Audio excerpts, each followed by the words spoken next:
last we left off, you begun a conflict with some inquisitors of the Pure Soul Dogma in Miari, an attempt to kidnap, effectively, one of the members, a pink, broken-horned tiefling of Venix, a childhood friend of Zero's. Successful in this endeavor, using a cut-off piece of hair to effectively, kidnap, using the kidnap spell, Venix back to the dragon, to Polaris, high above a tropical ocean on its way to a pirate paradise. Some private conversations were had. Nyx revealing to Zero, at least, that she at some point in history has become chosen by a dying god of change of Plesa. But for the time being, some kind of in a roundabout, unofficial capacity, just sticking around with you guys for now. Picked up another straggler. Bruce sleeps on the floor now. But the whole reason Polaris was in the Shattered Isles to begin with was to, in fact, drop you guys off the cove so that you may potentially, plunder the plunderers, I suppose is the plan. At the dead of midnight, you all jump one by one out of Polaris, sailing through the air, and Riley's Featherfall keeping you from hitting the ground at terminal velocity. You all land within a couple minutes in the jungle, just a couple minutes away from the mouth of the cove. The sounds of hammering and raucous behavior, the faint bits of light you can see just kind of emitting from kind of like torches or lanterns within the cove itself. A few ships coming in wounded, some with cannon holes in them, some with bite marks. But that is where we pick up, on the precipice of this small, well, I'll say small, fairly sizable pirate haven. I believe Claudine and Venix are with you as well. Did Bruce come? Absolutely not. No. No. Like, he probably would have had you forced him, because he didn't have a choice, but I don't think anyone really wanted him to come by anyway. Nope. What are we gonna do with him after this? Are we just gonna let him have the city? I mean, I didn't really want to... He can stay here if he wants to stay here, but I mean... Well, in terms of leadership over the cove, I don't care what they do. I just want money. Right, but no, I'm talking about what do we want to do with Bruce? Do we actually want to keep him? I thought we were gonna... He's gonna serve us. Serve what? Serve us. Has he done any such thing up to this point? I think he tried to cook. I never really intended to keep him. We can just toss him. Not toss him, but you know what I mean. Like, wherever he wants to go, just drop him off and go about our days. Yep, sounds good to me. Now, as for this, I assume this here is mountain? Yes, there is. The only entrance is the mouth of the cove. The rest is, if you look above, are you, okay, well, first, here's the question. You guys are currently outside the cove right now, but from what you can see, it is like an enclosed, like, alcove. The interior of the town, like, above is just cave, pretty much. Looks right. Mostly natural formed, but you don't see inside technically yet. Meta-wise, yeah, it's basically mountain. So, the question, how are you getting in? Do you just walk in? Do you want to stealth? Do you want to just pretend you belong? Do you want a hitman just mug someone, take his clothes, and you assume his identity? I'm good stealthing. Yeah, I was just gonna stealth in, because once we get close enough to the ship, I was just gonna go invisible anyway. Most of us Uh, are stealthily adept. Could I disguise self? Sure, what you looking like? I'm gonna do Pratchel with a eye patch. Eye Pratchel. Yeah. Eye patch, gotcha. Yar! I'm a pirate! I think I have scurvy! I have scurvy. Would you like some? Get me a lemon right now! Chicken sandwich with lemon slices. Okay, but you... Oh, I'll independently at some point turn around and just see Pratchel. Like normal Pratchel, just, you know, bathrobes and everything, little fuzzy slippers, just with an eye patch around. Oi, what the fuck are you doing here? It's time. Well, hold on. When you disguise self, do you assume the voice as well? No. No? Okay, so we hear Chris' voice. Okay. Oh, it's you. Okay.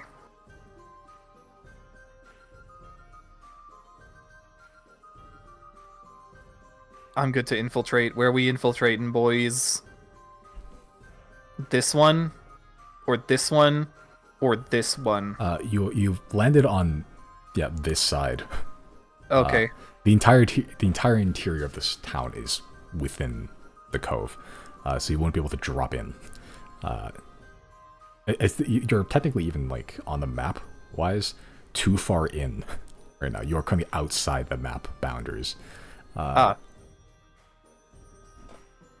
This is probably where we need Bruce, because he Because he probably would know know the more place. about the city. Do you want to put up that spell that you use, the telepathy or whichever it is? If it's not telepathy, it's one of the ones that gives you like the psychic link. Yeah, it would be telepathy, but it would be like a high level slot. Oh, I see.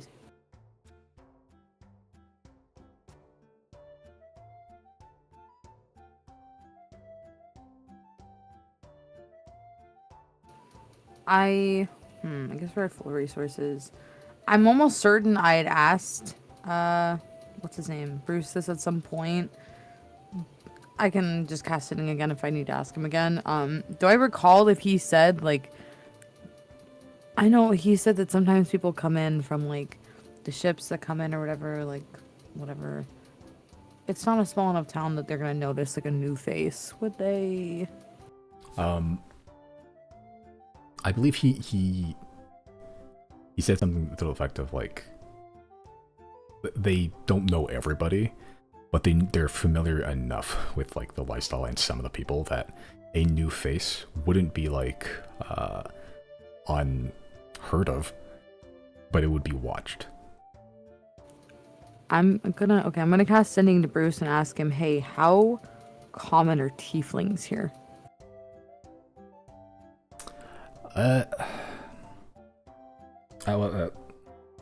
First of all, what's the fuck's tiefling? Second,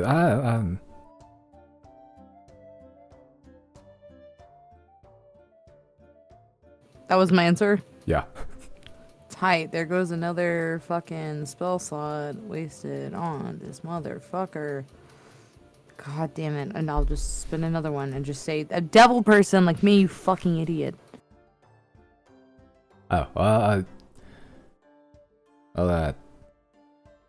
I think you're the first I've seen, so probably not very. I mean, some of these guys are well-traveled, so maybe that's the end of the message.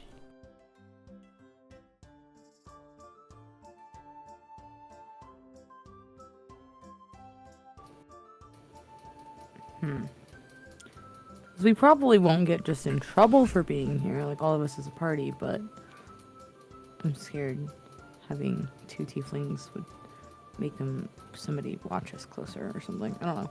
Well, if they don't know what tieflings are, you could posture yourselves as some sort of, I don't know, Well, if Bruce being knew, of higher stature. if Bruce knew the Zodiacs, then it's probable that several other people in this town know about the Zodiacs. That's true. That is true. Okay. I am gonna turn to Nyx, and I'm going to say to her, you and I are gonna stand out like sore thumbs here. Hear me out. I really need you to get in here, and I'm gonna show her the Pokeball again.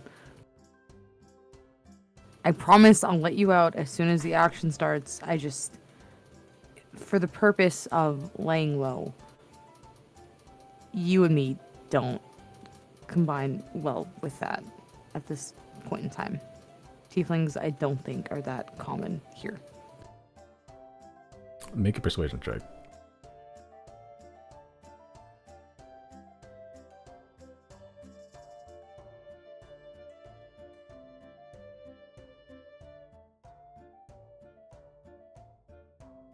Okay. Nice. She sort of just looks at you, looks at the Pokeball, the monster pocket, excuse me. Sorry, Nintendo. Don't sue me. And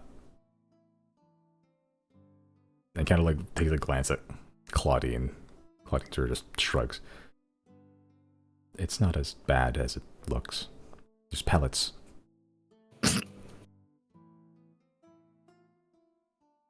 And Nick sort of looks you dead in the eye, Zero, and without any emotion or expression, yet in a gleeful tone.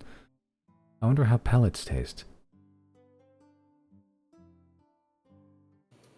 I'm gonna plant a little kiss on her little forehead, and then I'm gonna gently tap the ball on her face, or however I have to do to activate it. Yep, and technically she's now willing. As Nyx gets sucked into the Pokeball. Make an insight check. Oh my god, it does. Claudine is fucking pissed. You feel a heat radiating from Claudine. I do not.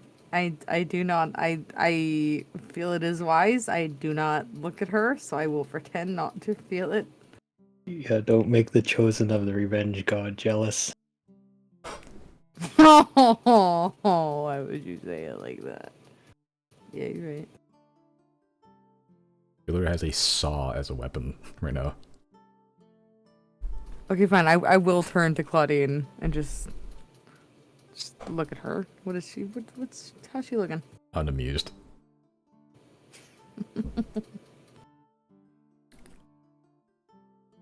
What? Nothing. I will hold her hand, and we will proceed however we intended to proceed. I will, I'll hold her hand, and I will cast invisibility on myself.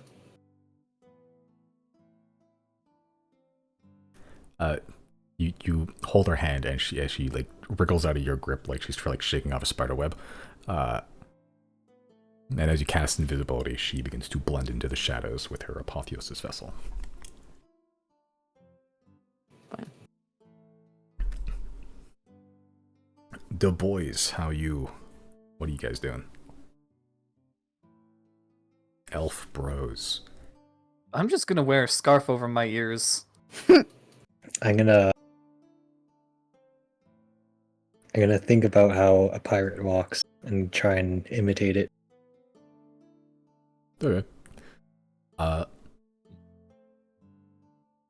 Sure. Kind of like maybe like a drunken walk or something like that. Okay. Nyx is in the ball. Zero, you just make a raw ass stealth check. Are elf boys, are any proficient in stealth?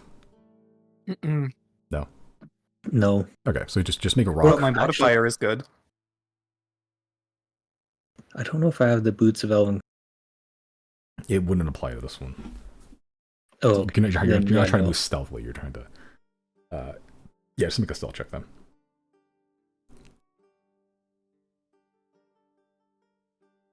I was gonna have one of them like weird checks where you use proficiency for a different ability score, but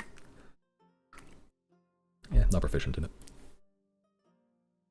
Okay.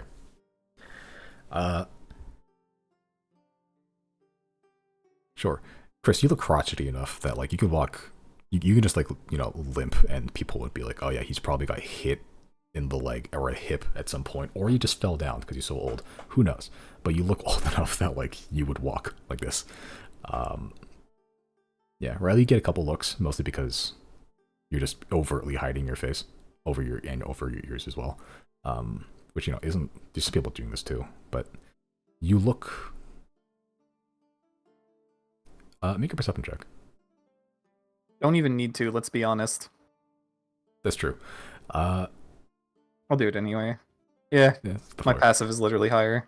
Yeah, you're wondering why you're getting looks as when other people also just are covering their faces either with scarves like you are, or bandanas, or just full on like masks. You're too clean. You look too nice. The scarf is too nice. It's too like free of dirt. You're too free of dirt. You own a working shower. These people do not. And as you all eventually make your way past the jungle into the kind of sandy beaches and begin to climb your way up into the cove itself, you see the entire interior of the cove is lined with torches, kind of sporadically. Doesn't seem to be any like measurement between the torches or lights, whatever these are, kind of just staked into the actual stone itself. The entire interior is lined with these lights, so you can see most of the city. And a lot of it is very ramshackle. On purpose, maybe. It seems like, almost in a very Gulmud Harbor move, a lot of the buildings seem to be made of like salvage. Either ships or like whatever they've taken from ships. They're ramshackle, but they look sturdy enough. Everything's kind of dilapidated, though. The planks you're walking on, you can feel some of the wood splinters sticking into your boots. If you were barefoot, you would be porcupines at this point. The next thing you notice is the smell. It is not pleasant. You're not sure whether just because it's kind of semi-enclosed and it's all just radiating outwards now, or maybe it's the district you're in.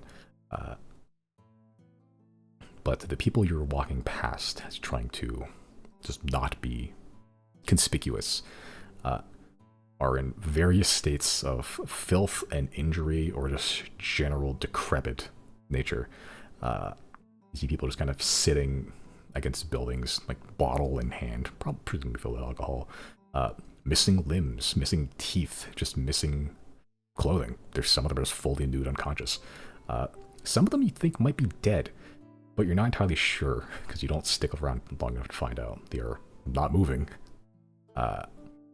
And the whole time you see fist fights happening, you see people singing next to the fist fights. It's generally pretty jovial in here currently, or at least at this time of day. But yes, Riley, you do get a couple of looks. What time is it again? Basically midnight, like a little past midnight.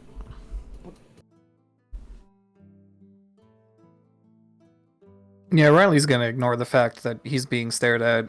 Yeah, no one stops you, at least for the time being. But you do make it in. Yeah, and it's decently sized for like a hidden pirate town. Well, semi-hidden. Like, it was kind of bigger than you thought. Bruce kind of made it out to be like, oh yeah, small little haven. This is a town. It's a full town. Riley, you would, because most of you would notice this. Off in the distance, like closer to the end of the cove near the center, is a building that doesn't match any of this architecture around. You can only see the tops, but it looks like bleached coral. Like a huge spire, like this almost tree-like, just gnarled, desiccated branches of bleached coral, just kind of rising up in the middle of the town. It's this place, isn't it? The which? This. Where you're looking at, yes. Be in that direction.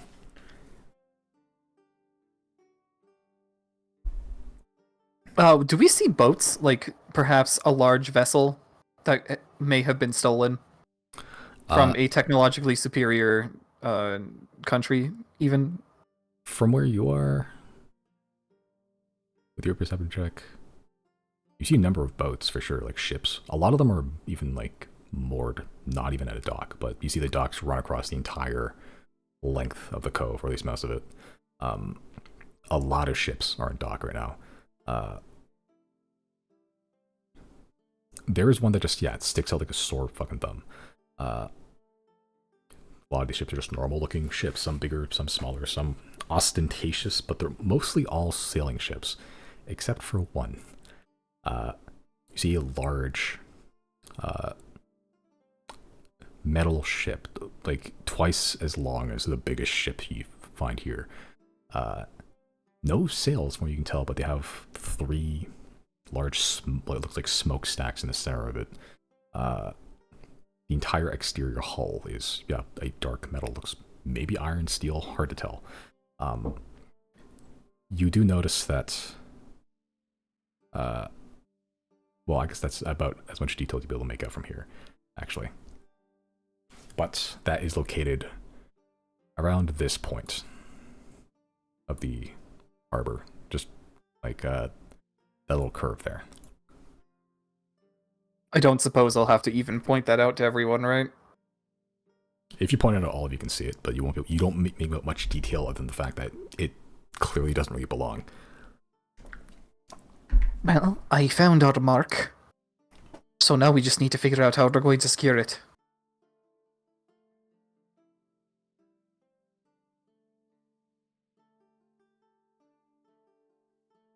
Let's find maybe somewhere nearby to set up shop, to stake out, get an idea of who kind of lingers around this area. Either way, the attack will have to wait till at least a few of these ships leave. So we need to stay low as best we can. We should find somewhere crowded then. Let's see what the commercial district has to offer.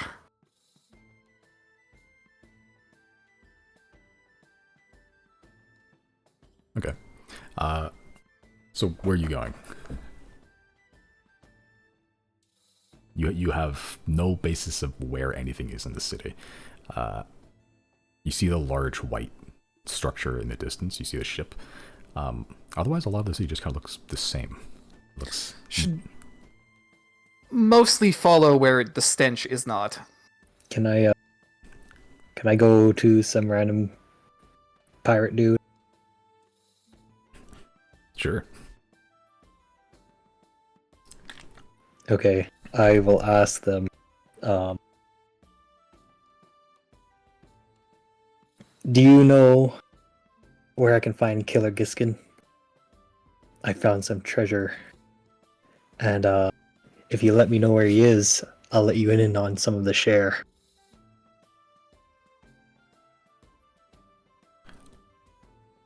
Make a persuasion check. Unless you're deceiving them. I guess you are. Make a deception check, actually.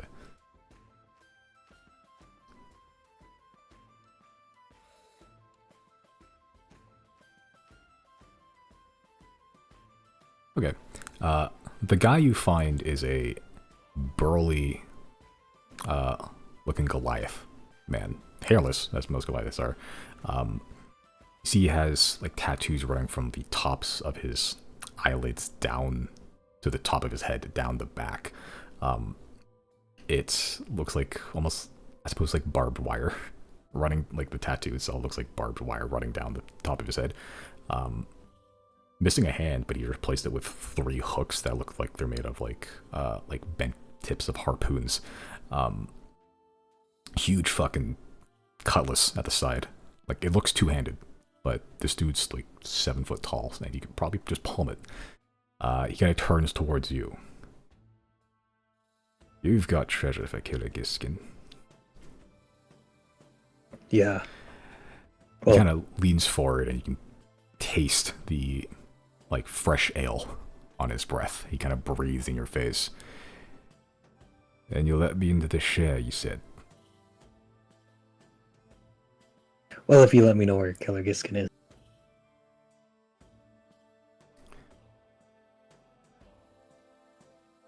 He kind of breathes in your face heavily, like panting, almost. Well, if you don't know where Killer Giskin is, you must be a first-timer. Well, I just started, a couple months ago. Yeah? I was on the ship with, that one gnome guy, Bruce, that they threw overboard. Can't say I know. Can't say I know you. What's your ship name? Who's your captain? Well, our captain was a little weird. His name was Captain Doodoo, and he kind of, he changed the name of his ship pretty much every week.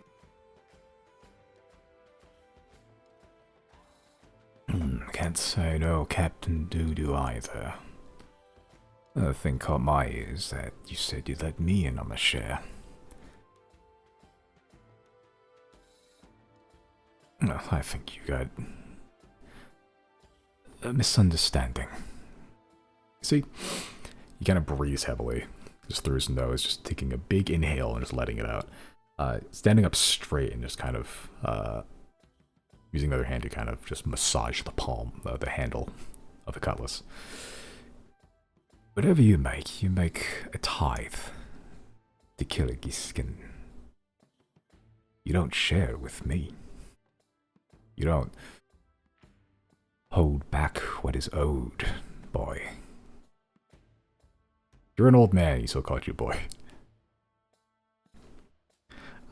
He kind of draws his cutlass and kind of presses it against the middle of your clavicle. Tell you what, I'll take it off your hands. Bring it to Giskin myself. And you can run along.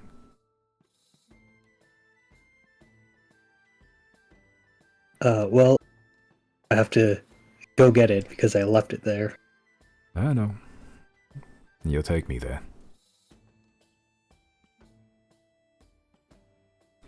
He kind of whistles very loudly, and you see 3 other Goliath people, all just as burly as this dude, stand up, all tatted up. A lot of heavily scarred stand up, and they kind of flank you. Let's take a walk, boy. How much of them? There's 4 total.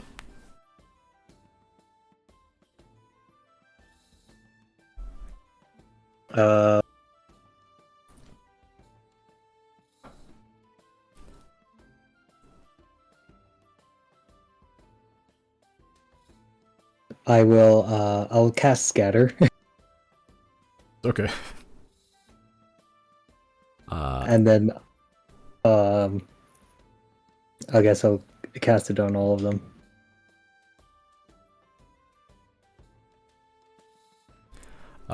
Sure. What's your spell save DC? 20. Okay. All of them failed except 1.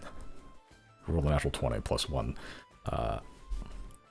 It's a wisdom saving throw, right? Yep. Okay, yeah.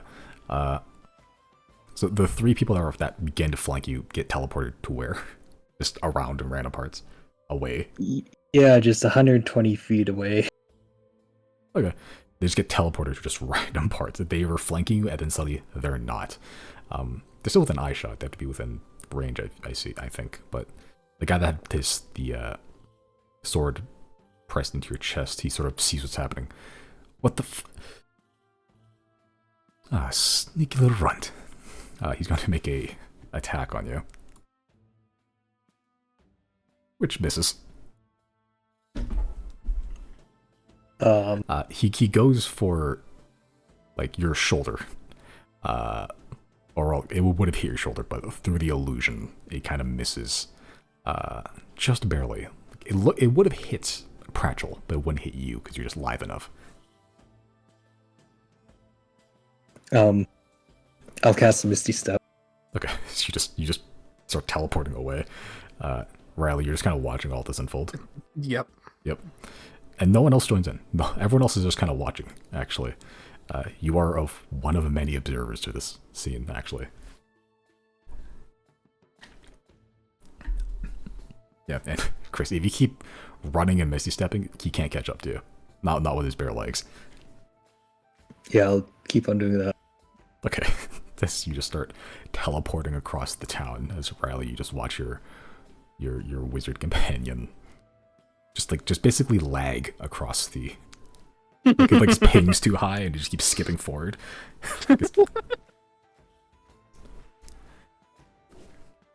Yeah, but you are visually on your own currently. You have no idea if Zero's still around. You don't have no idea if Claudine's still around.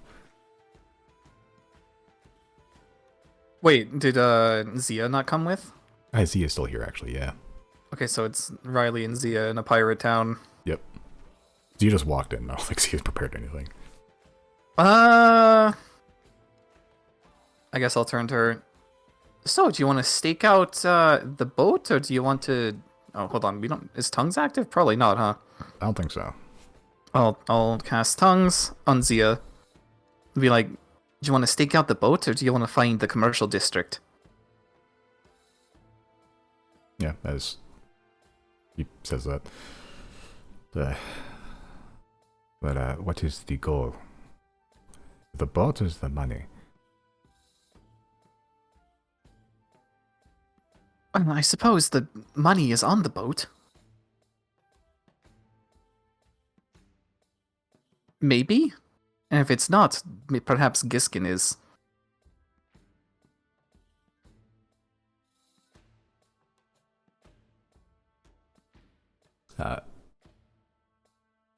She sort of looks at the boat and just like, we do not know where anything else is. I suppose we can split up.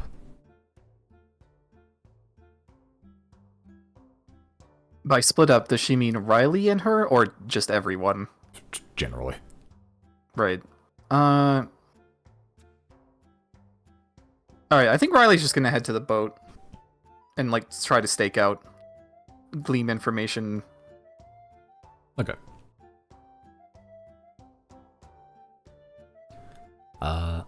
Okay. So, party-wise, because I'll have independent. Ooh, it's a small token.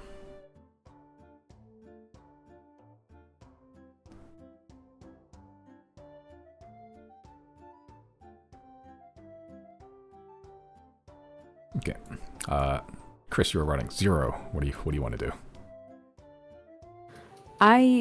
Okay, tangent. I want so badly to edit this session, like not edit it, but like take the video later and edit it, because I want there to be a smash cut from me going, hey guys, we have to stake out since we can't really do anything until the morning time anyway, so make sure to keep a low profile and lay low. Smash cut to the wizard going, hey, where's the guy in charge? I have so much money for him. I have so much fucking money for him. Do you want some? Let's share it. And then teleporting across the island away from the guy, like, bro, okay. Since, yeah, I'm not gonna keep track of Chris. If he dies, he dies. I am, I suppose, just going to trail Riley and, Zia. And I will speak into the, excuse me, the relaying rock to Claudine and just say, let's just stay with Riley and Zia and send it. Since I don't want to cast message and lose my invisibility. Okay. Yeah, you send a message for sure, and like the relaying rock is a just a group text, so everyone would get it. but you don't get a response back. The message went through, you're just not sure whether Claudine heard it or not. She's mad. And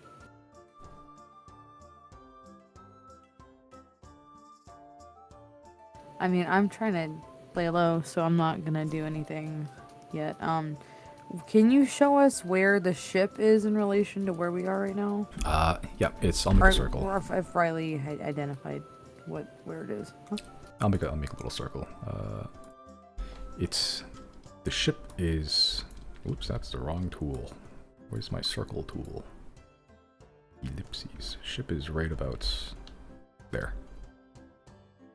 That little shitty dot on the. Yeah, it's moored right about there. Okay.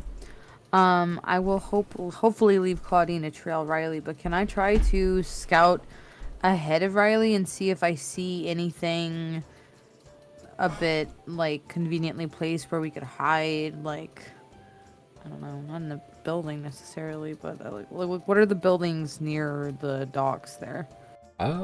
If I could go ahead of them. Okay, as you kind of go ahead. You staking out the buildings currently this place are pretty dilapidated, pretty small. The closer you get to the docks themselves, they become larger, a little more well maintained, and also more populous. Not with rabble rousers, but like with workers. I'm not sure whether these are crew people on the ships or just dedicated workers on the dock. But these people are not partaking in the festivities. They are, loading, unloading shit. Some of us taking breaks, but like they look like they're in the midst of working, even at this hour. But in terms of hiding spots, like there's a lot of hiding spots in this place. Like there's the buildings themselves aren't really like organized, if that makes sense. There's streets, kind of, mostly just pathways, if anything. But like the way the town's built, it's almost like there's always gaps between the buildings for you to like slip into, like alleyways and such. There's a lot of small little squeezable places you could get into if you really wanted to just hide. What about somewhere to hide for like an extended period of time? You can make a perception check. Simon. What? So mean. I mean, you find a couple, hiding spots. Whether they're gonna last, you're not sure. Like the foot traffic through this area, because you've been here for about 10 minutes. Yeah, you can find a hiding spot. You're just not sure whether they're like long-term hiding spots.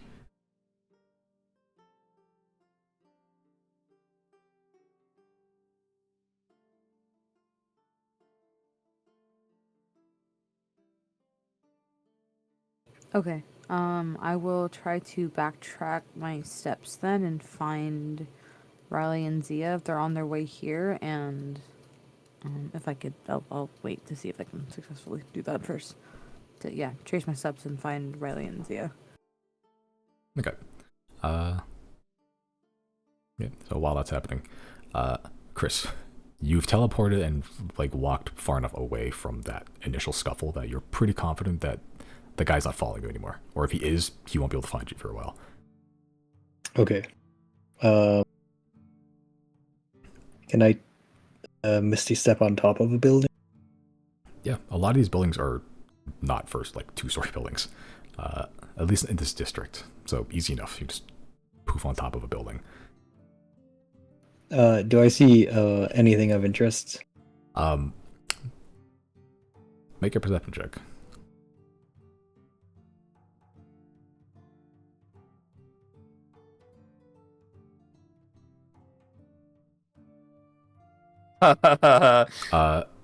You hear noises from the building below you, and also a stench. As you look down, there is a hole in the top of the roof. You see a pretty, portly, kind of like round man, on a toilet, just having a go, just going at it, really. Oh no. Uh, I guess I'll move to a different building Sure. if possible. Yeah, and you teleport all over the city, like, isn't going unnoticed, especially as you were running from the guy. Like, no one's chased you yet for it, but, like, you know, you're not sure how many people just teleport around a town like this. Is there a spot that looks like empty?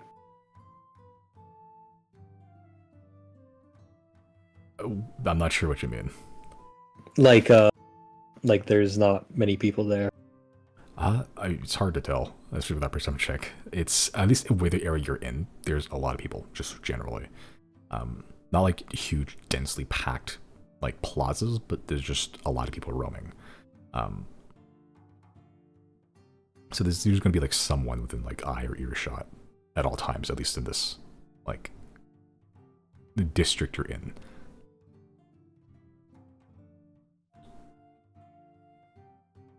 Okay.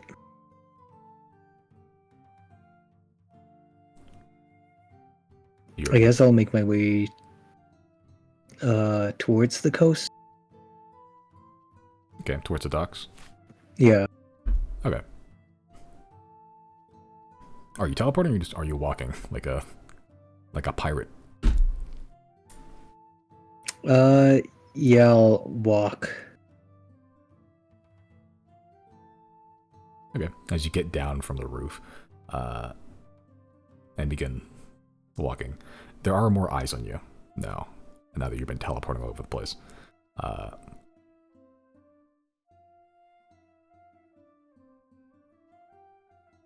Make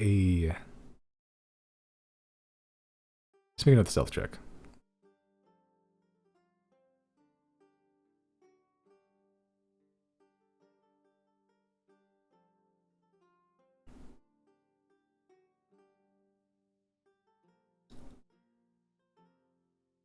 Okay. So you don't, inconspicuously start walking towards a thing. It seems your presence is now known, at least locally. Like, you're not getting a reputation, but you are there. You can hear, word of mouth. It's like, oh, there's a teleporting old guy running from Egert, and the story seems to be, like, spreading. And as that story is spreading, some people are clocking you a little bit. They don't approach or stab you for it, but, like, the event is now a story that is being passed around. I see.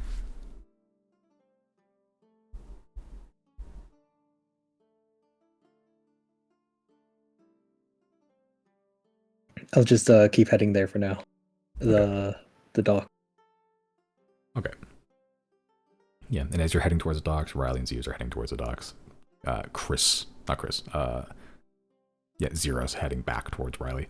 You didn't run, like, super far away, a couple 100 feet. So eventually you can spot at least Zero, Riley and Zia, if you wish to rejoin. Yeah, I'm gonna, because I'm still invisible, I'm gonna run up to Riley and kind of, not shoulder check him, but, like, block his path a little bit so he has to walk into me, and I'm going to tell Riley in his ear, the dock just has workers right now. There's not enough cover to be hiding over there. We've already drawn enough attention to ourselves. Let's either find somewhere more crowded or somewhere to fully be out of sight. Commercial district it is. Riley is going to attempt to find the commercial district by way of not being in stench. Okay. Just make a. So you're just fleeing the shit area. That's it. Pretty much. Okay. Yeah, okay. You just assume that just getting away from the getting further into the city, maybe it'll smell a little better. Yeah, but Zero, you're following? Yeah. Okay, Chris, are you rejoining the party, or do you still want to do your own thing? Yeah, well, I'll if I notice them, I'll follow them, but I'll follow from a distance. Okay. Are you trying to be stealthy about it, or are you just following from a distance, not trying to like hide from them? Yeah, I'll not trying to hide from them. Okay. Yeah. So you can all clock Chris, well, Pratchell in the Chris in the shape of Pratchell, like following you probably about a good like 40 feet away behind. Yeah, like he doesn't stick out, but he does have a look about him. Yeah, but as Riley, you're kind of heading towards, just away, generally. I'll put you guys all in the ocean for now, and then I'll use the Giorgio token, as you're all now all together. Yeah, the city's not that huge. It's sizable. It's not quite a village, but it's not quite a city. It's like one district of Elbethis. If that, honestly. Probably good like half of it a district of Elbethis. Like you could run the entire like town in probably about like 15 minutes or 20 minutes. So it takes you, 15, just walking casually without trying to draw attention to yourselves. You eventually make it out of the district. As you're kind of walking through that district, it's pretty dilapidated. You do see literal shit, like buckets of shit, just outside. Some people are using it. And some people have knocked it over. Some people, you eventually walk to places where they have already been knocked over, and there's just like a streak across the like gangplanks. And some people walk around, some people just don't care and just walk through. Easy enough to avoid if you don't really want to step in other people's fecal matter. But it is not a good district here. But people are having fun, which maybe is the most important part, for them at least.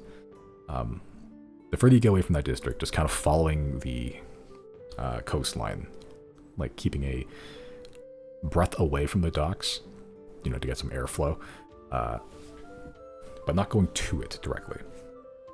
Just kind of orbiting the harbor itself. Eventually the smell subsides. Now it becomes just more of sweat than anything, just dirt and grime, as opposed to bodily fluids. The people here don't get any cleaner. It's just they're not shitting in buckets on the street. And as you get away from that district, you actually get to more of a, not industrial, just kind of like a, not industrial, not commercial, just busy. It's more of the docks have kind of overtaken this area than the other one. It's almost like the kind of warehouses and workers have just kind of, like a wave, lapped further into the land here. And there's a lot more warehouses, a lot more buildings that are more utilitarian. People using just huge, burly people just carrying crates and crates at a time. Some of them just using normal tools, trolleys and such. You see a couple of like work animals with wagons kind of carrying goods to and fro. A lot of carpenters, a lot of just general, like, not masons, what is it? But like tradesmen. I Yeah, guess. tradesmen. That's it. All of you can make investigations or perception checks. Your choice.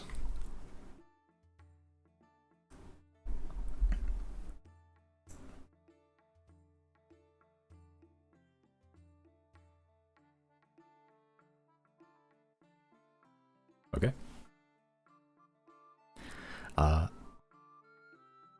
Yeah, between Zero and Riley, you guys eventually do find what looks like a commercial district. Kind of following the jingle of coins, mostly.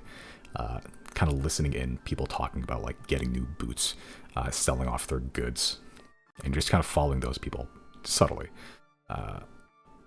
Like letting them get ahead so they don't obviously clock you're following them, but then just following that trail of people kind of heading towards the same direction or heading away from that direction. Chris, you're actually kind of, two people have approached you at some point and asked them to join their ship because you've been teleporting over the place. So now that was your resume. Escaping that guy. So they've asked me to join their ship. Yeah, they're like, oh, we could use a teleporting wizard, honestly. Like, yeah, I like teleporting, but I'll think about it. Oh, what's your name? this guy's kind of like a like halfling guy, kind of young. Looks like he's kind of like earlier on, like he's just starting his pirate crew. I was like, oh, my name's Rit. Nice to meet you, Rit. What do you say? Yeah, but you could sneak in, teleport in, stab them in the neck when they're sleeping. I'll think about it, but here's 5 gold for now. Yeah, you just charitably give him 5 gold. He just goes, so, I'm not gonna go turn that 5 gold, sure. Alright, well, if you think on it, it's gonna be a lot more than this came from. Yeah, as he just goes away to presumably spend it all immediately. But you've garnered the reputation of a teleporting wizard. But following the trail of gold, you make it to not quite a bazaar, but like a collection of semi-permanent shops. Like you see, kind of like they've been painted and repainted over with their logos on a lot of these buildings. Like they've, been a lot of these shops have been sprung up, failed, and then someone new takes over the building, over and over and over again. But you see a lot of people here, not drinking, well, not all of them, but a lot more people just buying goods. A lot of them have like sacks of stuff just kind of over their shoulder. You don't really see like a policing force. You're not sure what's keeping them from robbing each other. In fact, maybe there's nothing keeping them from robbing each other except the threat of death. But there's a lot of goods here, generally. Some of them just kind of have them not quite laid out on the table, but like just kind of like locked behind racks with locks on them. But as you're sort of walking through this district, the building themselves are a little taller, a little nicer, slightly. No shitbugs on the street. Not quite paved like cobblestones, but smoothed, like roughly hewn. But you see kind of barkers and people selling their goods, food mostly. But you see also people selling firearms. You see people selling like general materials for shipbuilding. You see some people selling themselves, both in the sense you think they would, and also as mercenaries or pirates or hands for hire. You'll see a lot of inns and taverns here as well, advertising their, wares and their, entertainment, the quality of their drink. What do the mercenaries look like? Depends on the mercenaries. Some of them are like edgy looking, just kind of hiding in the alleys. They look pretty well equipped, those ones. Some of them are in full armor, some of them aren't. Some of them look sneakier. Then you see some desperate ones where they're a little skinnier, like with literally a wooden sign that says, like, their pricing, and it's like dirt fucking cheap. It's like 50 gold for like 10 guys, for like a day, which, putting your life on the line for 50 gold for 10 of you is pretty fucking low. And some of them are even fresher. Like, they are like just gaggles of 20 dudes armed with like the barest amount of like axes and knives, like tools mostly. But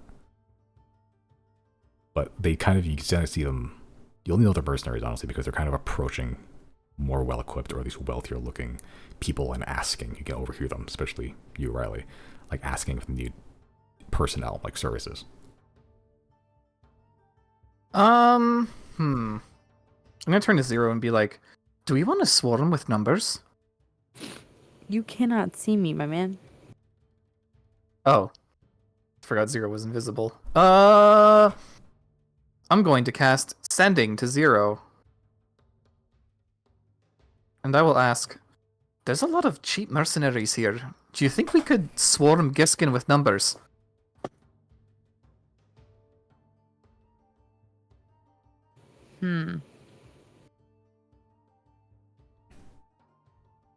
I think that they would probably hold more loyalty to Giskin. If not, they would think it maybe a prettier penny if they turned us in for trying to overturn him than whatever we could pay them. I'm not. I'll answer as much as I can in sending, but I'm like, I'll just physically standing. I'll be standing next to Riley, and I'll say this in his ear, so I don't have to worry about sending running out. But I will say, also, it seems like it will just be needless deaths. You and I can take a few hits. These kids probably can't. Fair enough.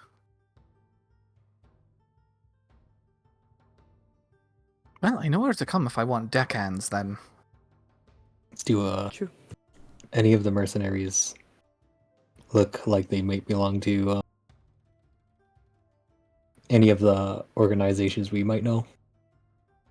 Like the Faceless or Gravekeepers or something like that? Make a perception make a perception check. This would be without straight up going and asking them. This would be like finding signs for any sort of like okay. Oh, wow. Zero could probably make use of Thieves' Cants here, too. Unless it's different. Yeah, you guys haven't looked at Thieves' Cant yet. But honestly, you're in a town full of criminals, so it's like, would they need Thieves' Cant? Yeah, fair enough. Maybe they would, honestly. Well, not everyone can do Thieves' Cant, even criminals. Yeah, Chris, looking for any signs of like allegiance. Which factions you're looking for, like specifically? Just any of the criminal organizations? Yeah, maybe criminal organizations. It could either be, and maybe Faceless. It could be even Silverwind or, Sunny, Gravekeepers, that sort of thing. Okay. You don't really find like criminals especially don't carry their allegiances on their sleeves usually. With that perception check, or even Rexons. Even Rexons. You gather a lot of these people here are mostly independent from the criminal organizations on the mainland. Mostly. Looking around, not the people, but the goods they're carrying. You see that a lot of these people had either salvaged things like mismatched, but you find a couple of similarities, especially among their firearms. Looking very carefully, extremely carefully, you were there when the factory went up. A good portion of the firearms you're seeing, in some of, especially the more wealthier looking people here, more well equipped, look to be from that same factory. Same make, same model. They don't have a stamp on them or anything like indicating their where it was made, but they have the exact same build. With that perception check, you don't see any like posses of like other organizations of criminals here. You gather that most of these pirates are independent or work for Giskin specifically, but the goods they're carrying come from at least that factory that blew up. I guess I'll go up to Riley and Zia, since Zero and Claudine are invisible now, right? Zero invisible. You're not sure where Claudine is. Okay. Yeah, I guess I'll go up to Riley and Zia and say, I think those guns are from the factory. What, the one you blew up? Yes. How can you tell? Is there some sort of tell on them? Well, An engraving, perhaps? they're pretty identical to the ones that we saw there. I mean, Zero kept them, so I'm not sure.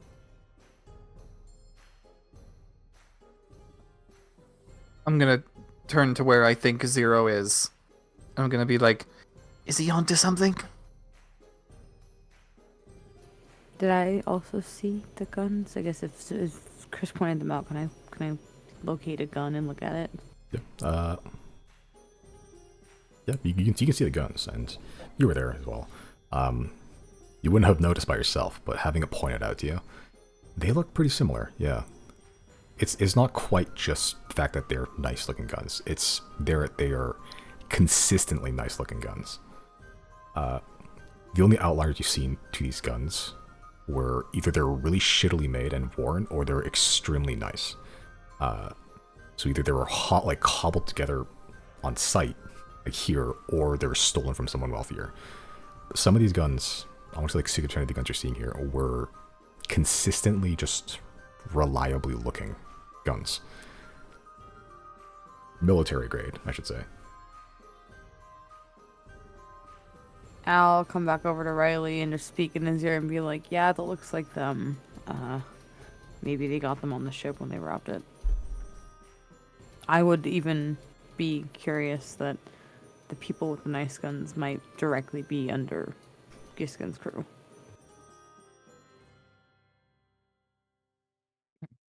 He took the ship how many years ago now? And they've got top grade shit? That's still for sale? That doesn't seem right. Can I steal? Can I yoink a gun? Make a sleight of hand check.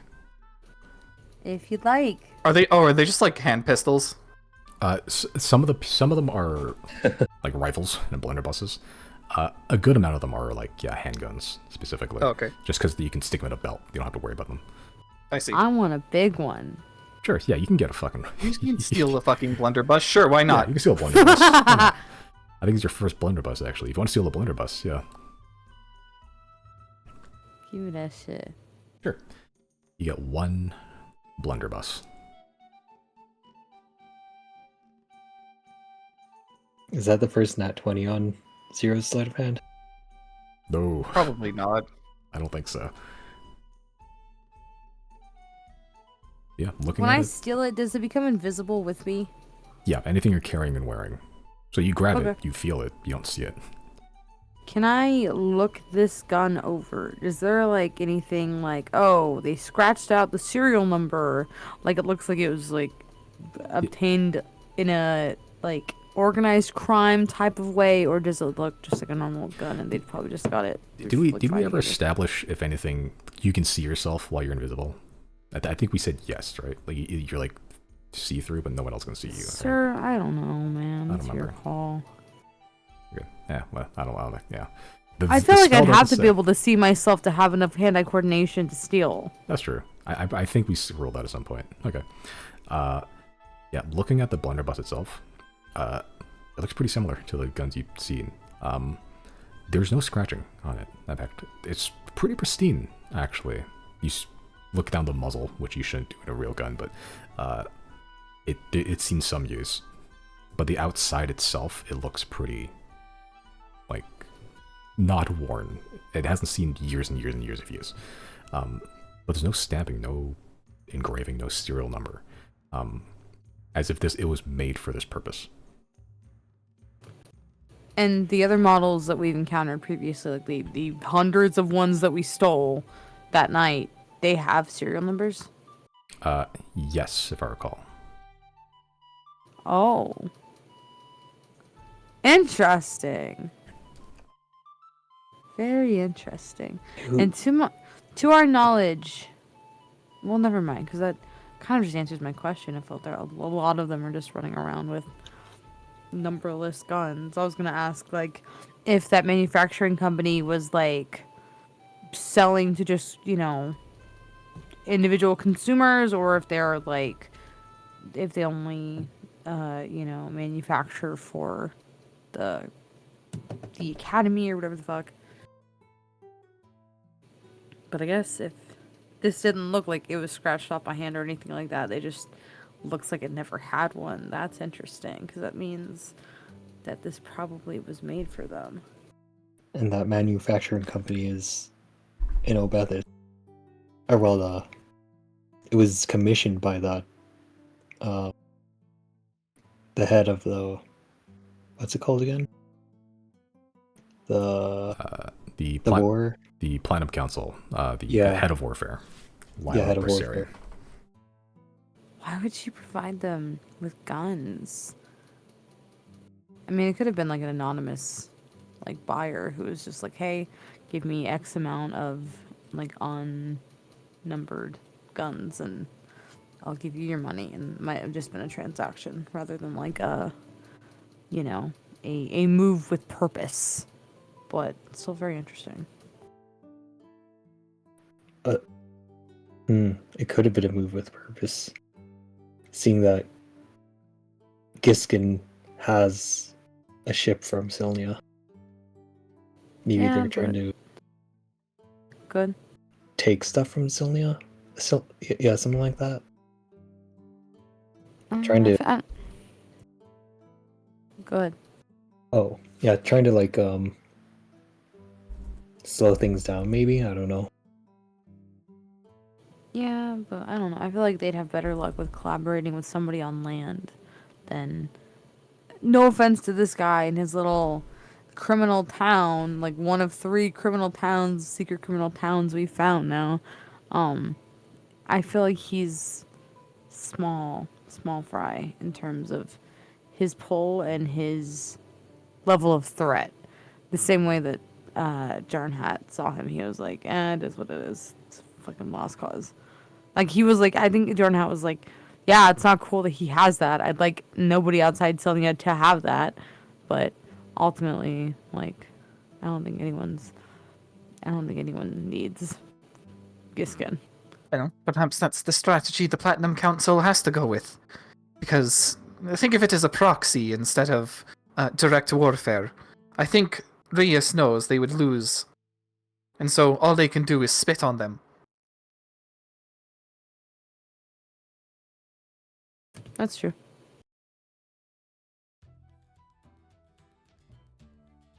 But even then, why have a factory and supply to Altus in the first place? Like a factory in Altus, manufacturing for Altus. Or Silnia, I should say. Well, it's not as though the Platinum Council is one person. It's a council. There's many overlapping and dissenting views.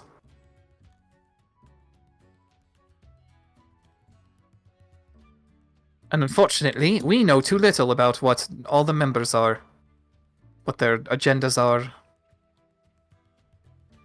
There was only that note there.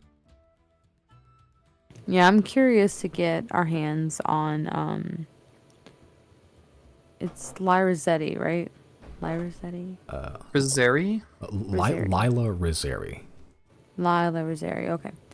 I'm curious to interact with her and see what role she plays in all of this, because if Rias knows Altus to be a threat, she's directly supplying them with weapons. But then also, because I mean, I'm not saying her partner in crime is a puppet, but potentially she may be the one calling the shots here. It could be that they want it could be related to, like, the war and that sort of thing, like the separation between Altus and Rias, and Rias wanting control over Altus again.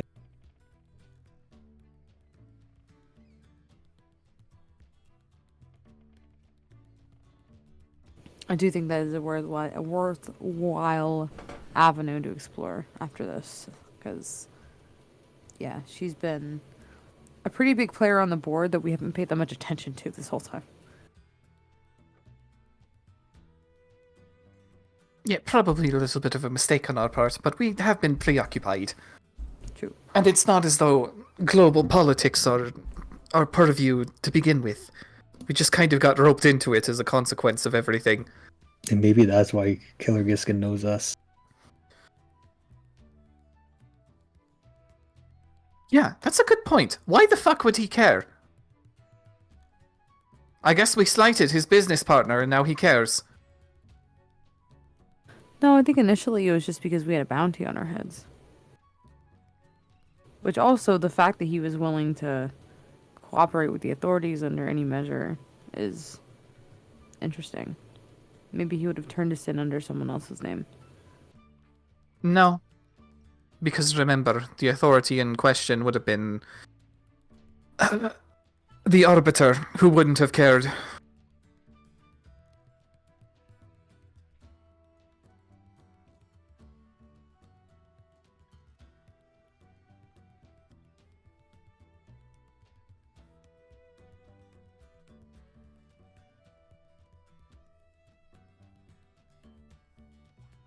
All right. Riley is going to buy a fish. There are fish available. He's going to buy 2 fish. Fuck it. 2 fish. That'll run you 6 coppers here. Oh no, not the 6 copper. Oh no, I have less than 100 copper left. What am I gonna fucking do with my 5,000 gold?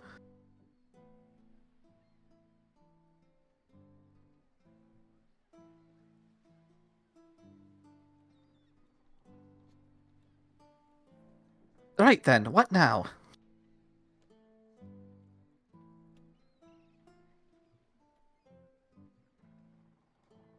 You know what? I think Riley will actually talk to the fish vendor as well and be like, so how's things around here then? You see the fish vendor, kind of like an older human woman, kind of like straggly gray hair, or graying, I should say. She's in the middle of like gutting some of the fish. She has like a little like small steel bin full of like living fish that she's yet to beat and gut yet. As you say, basically like, how's it going? She just kind of looks up. Why you want to know? I'm going to immediately Fool's Insight that. What are them surface thoughts? She's reading you carefully. Hmm.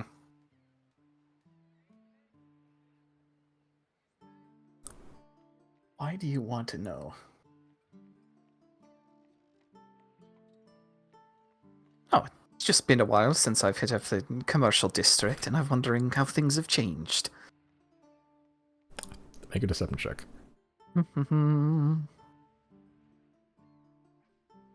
Uh-oh. Yeah, she sort of just goes, same as ever. And her surface thoughts? Her surface thoughts are, you are not trustworthy. I am going to dig deeper. Okay, make a wisdom save for her. Let's see. Oh, your DC is more than 20, right? It's 19. Okay, that's still not enough. Barely, but yeah. You gather from her, deeper inner thoughts, she is careful about any information about anything about herself. Because you get feelings of like, almost like that tinge of like fight or flight, basically. Just asking how's your day. Make an insight check, just generally, with advantage, I'd say, because you're literally inside of her brain right now. Sure.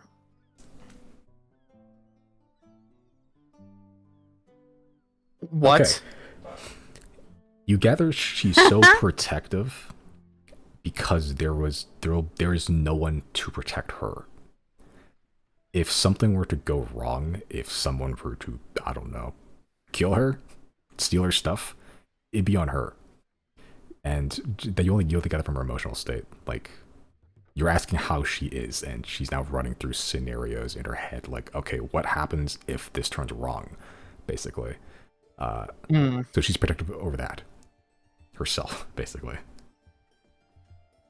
All right, so I'm going to change strategy then, and instead I'll be. All right, I can see from the look on the face that you're not buying my bullshit. Truth is, I've never been here before. I'm an outsider, and I know how to get people out too.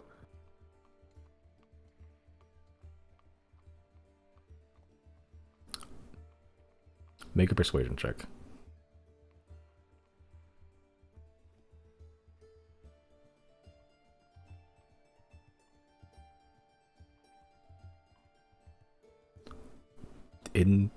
You feel not calm, but like almost a sense of relief from her. Her inner thoughts are now like going like, somehow you not knowing what anything is around here is more comforted than you being familiar.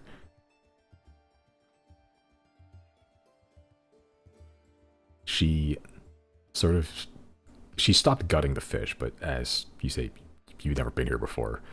She doesn't continue, but she just kind of drop her stuff and just sort of goes, sighs heavily. What do you want to know? I'll lean in and be like, listen, I don't know what the politics of this area is. My group and I have a very specific plan that we must carry out. It is against one Killer Giskin. We intend for the hunter to be hunted.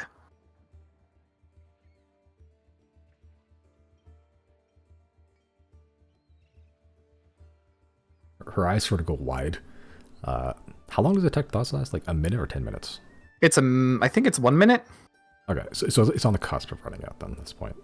Her inner thoughts go from that semi-state of relief to panic immediately, as suddenly she goes, oh, this is much worse than you being familiar.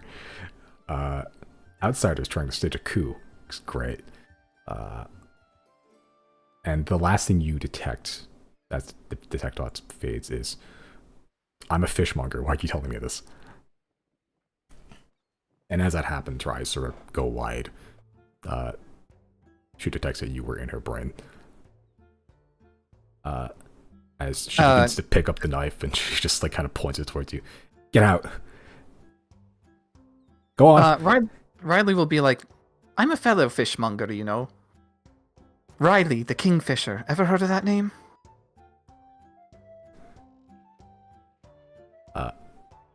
Her eyes go even wider as she begins to close up the shop directly into your face. Like she just slides a curtain over, and you can hear stuff packing away. I'm just gonna say, listen, how is that not proof that I'm trustworthy? You don't get a response, you just hear stuff being packed away.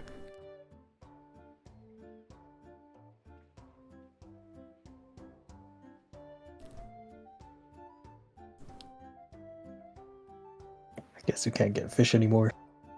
No, there's probably other fish vendors.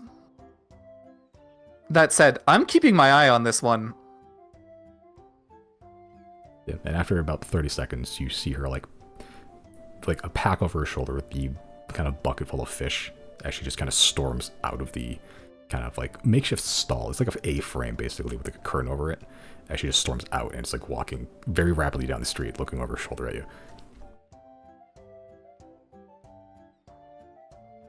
And might I ask where it is you're headed? She's just walking very quickly away from you. Do we see her walk away? Yeah, she's not being stealthy about it. She's just very swiftly running away from the situation. Oh, which direction is she? Yeah, what direction? From where she's heading, probably like southeast. So around here-ish.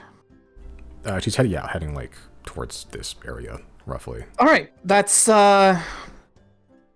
That's fine, so long as she doesn't head towards the actual ship. I think I'm gonna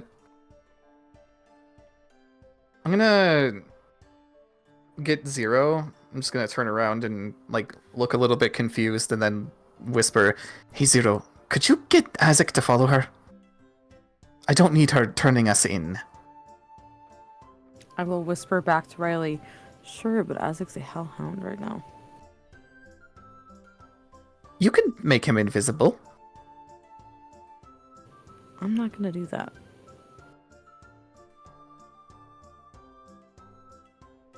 I'll just trail her myself. Please stay here. Alright, fine. And I will... If anything, I will leave Isaac with Riley, and I will tell Isaac, listen to the elf. Telepathically, I'll tell him that, and then I will go and trail the lady. I'm actually going to try talking to Azek. I know you can communicate with Zero, but can you actually speak words into my head? You see Azek just... so the final thing you hear from Azek is obey the elves. I said obey the elf. Like the elf. The elf. Single elf. Yeah, you say listen to the elf as you run away, as stalk out of this woman. As the last thing you hear, Zero, as you kind of press into the crowd following this woman, is sure. As rather you're speaking to Azek, asking like if he can speak words into your head, he just shakes his head no. Well, that's a little bit disappointing, but as long as you can understand me, it's fine, I suppose.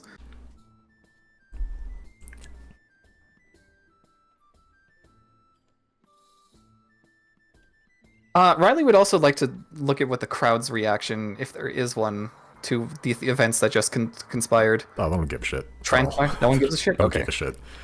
Excellent. Comparatively, that woman looked pretty plain compared to everyone else here, honestly. Like, she wasn't like strapped in weaponry. She had a knife. Like, it was like a gutting knife. Yeah, no one gave a shit about her leaving at all. Interesting. Is there any maps or like posters around? Like wanted posters or anything?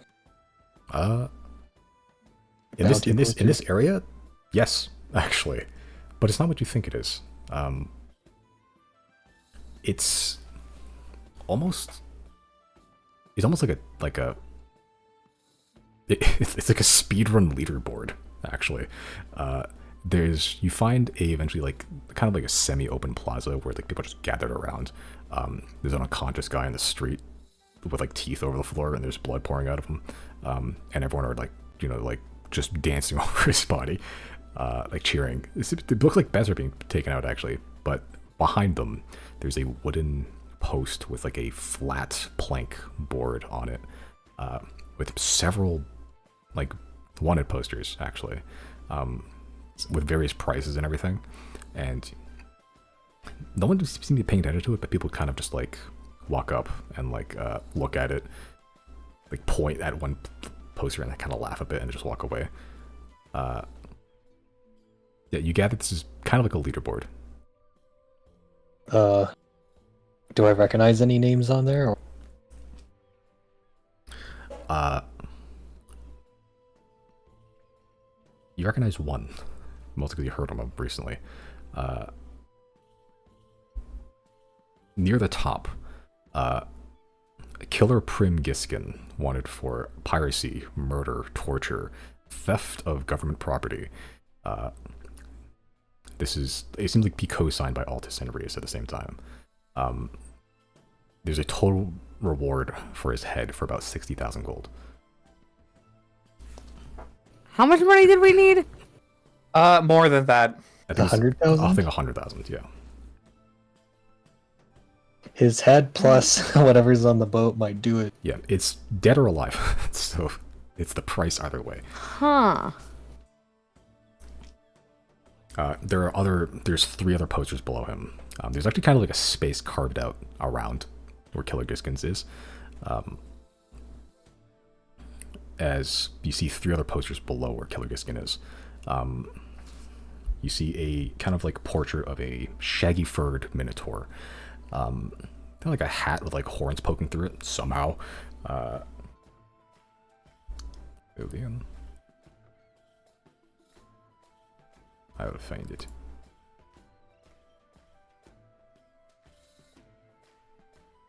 Yeah.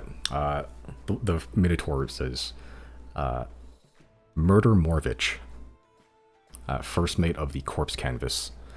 Yeah, but one for most of the same things, honestly. Piracy, torture, assassination's actually on there. Actually,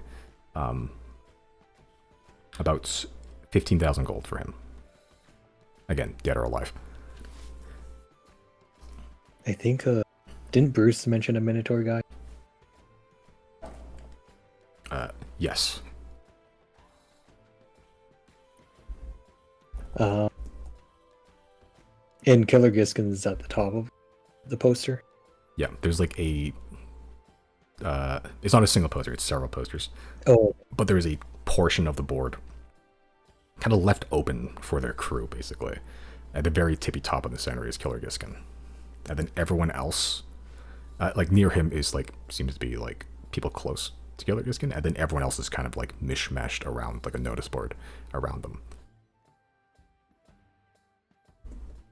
are the twins on there? Like, can we? Is it possible to notice the twins? Yes, actually. The other 2 posters are the twins, seemingly. There's 2 separate posters, but again, they're sketches still. One is of a fairly like young-looking human woman, fairly pretty. It's not colored, but she seems to have like long flowing hair. No visible scars or anything. Just kind of just seems like, pretty girl on poster. Nell Shekel. One half of the Icy Hot Twins. Navigator of the Corpse Canvas. Wanted for piracy, murder, torture, a lot of the same stuff. Infidelity is actually at the end of it. 10,000 gold for her. The other one seems to be a human male, same facial structure, twins. Not sure older, younger, but about the same age still. Shorter hair, kind of like kept slightly tied back.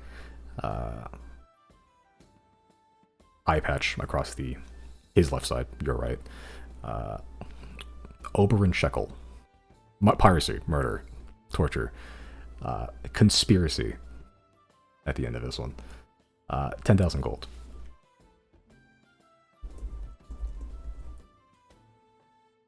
So for the whole crew, it would be around 95,000 gold. It's 60,000 plus 15,000 plus 10,000 plus 10,000. Yeah, 95,000 gold if you manage to kill the entire crew. Child's play. And then transport their bodies back to the authorities. A little bit more difficult. Also, his name's Prim. His name's Prim.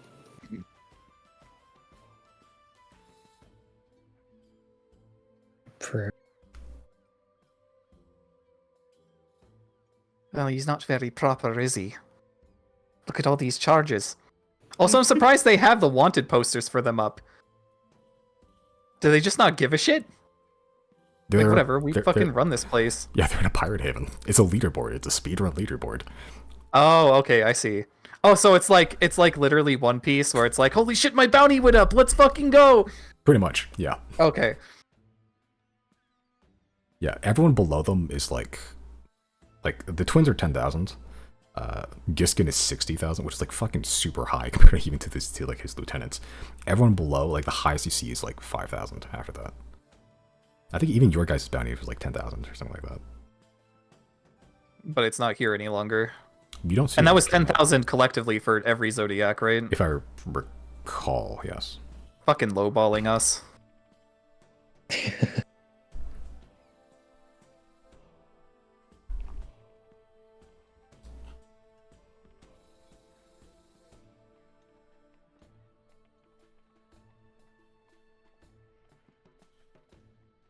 You know what? I'm just gonna stare and look at this poster and see if anybody fucking approaches.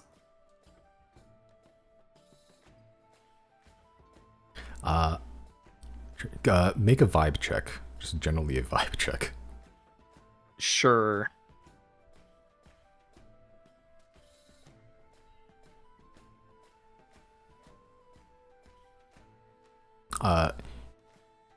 One extremely smelly dwarf woman approaches you and like, kind of latches onto your inner thigh. Kind of points near the bottom of the board. See that? As you see, the very bottom, like her portrait's covered. You see a name, just Oda. Oda the Ogre. About, 700 gold for her. That's me. Ooh, scary. Yeah. He starts chewing into your leg. I will spark. You're gonna draw Tempest Retort. Yep, and then I'll just fucking get some electricity going, and that's it. Make an intimidation check.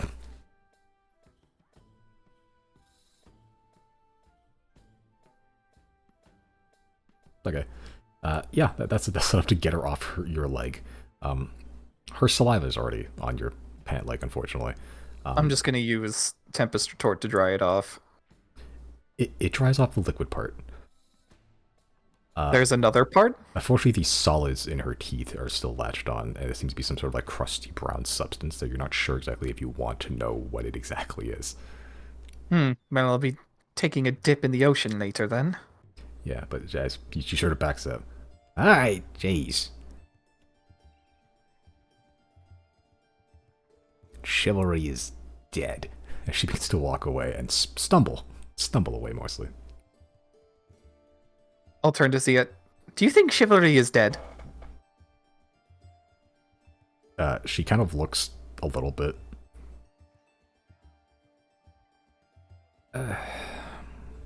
Yeah, no, I would say so, yes. Wait, I want an insight. Does that mean her opinion of me is lower? Make an insight check. You gather that her opinion of just generally humanity has been lower. I see. Yeah, not an attack against you, just she's been through some shit. Right. Okay. Chris, are you doing anything in the commercial district while you're here? Um, Oh, I guess you found the leaderboard. Speedruns.com. yeah, is there a map or anything? Oh, the map. There's not a map of the city here, unfortunately. No. It's not like a mall where you can just, like, you are here and here's like all the amenities. You gather this is one of those places where you just kind of have to like know your way around, like word of mouth. Just be familiar enough with like this small, sizable pirate community as a little haven.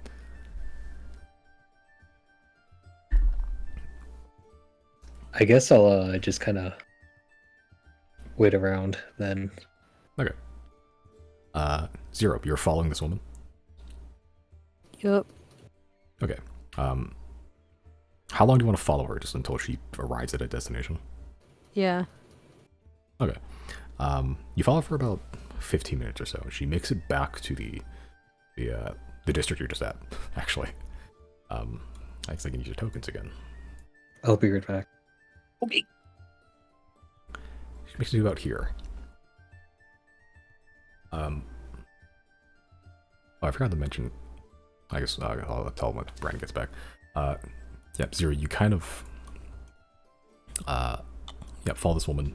Eventually she gets to like a ramshackle house. I call it a house, it's more like a hut. These houses are more akin to those little stone buildings you found in Teague than anything else. At least they're sheltered. They have a roof, mostly. But she begins like fumbling around for some keys and like just unlocks it, opens the door, like basically, very swiftly, like crawls in and then just looks out the kind of cracking the door, seeing if anyone followed her. After about 10 seconds of searching, she closes the door and you hear something latch on the other side, and then something else latch on the other side, and a click of a lock, then some chains rattling. Can I follow? I mean, I didn't get a chance to say it. Can I go in with her? Or is she really close the way she like sneaks in and then quickly closes it behind her? Is there enough room for me to like squeeze in? Make an acrobatics check. Okay. I was gonna have you make a stealth check after, but I don't think it needs to. That little brief moment where she had to squeeze her body through the crack of the door, you do like a sideways somersault to the top of the door and very swiftly get in, just as she gets in as well at the same time. So you don't hear all the stuff, you see it. The inside's very dimly lit.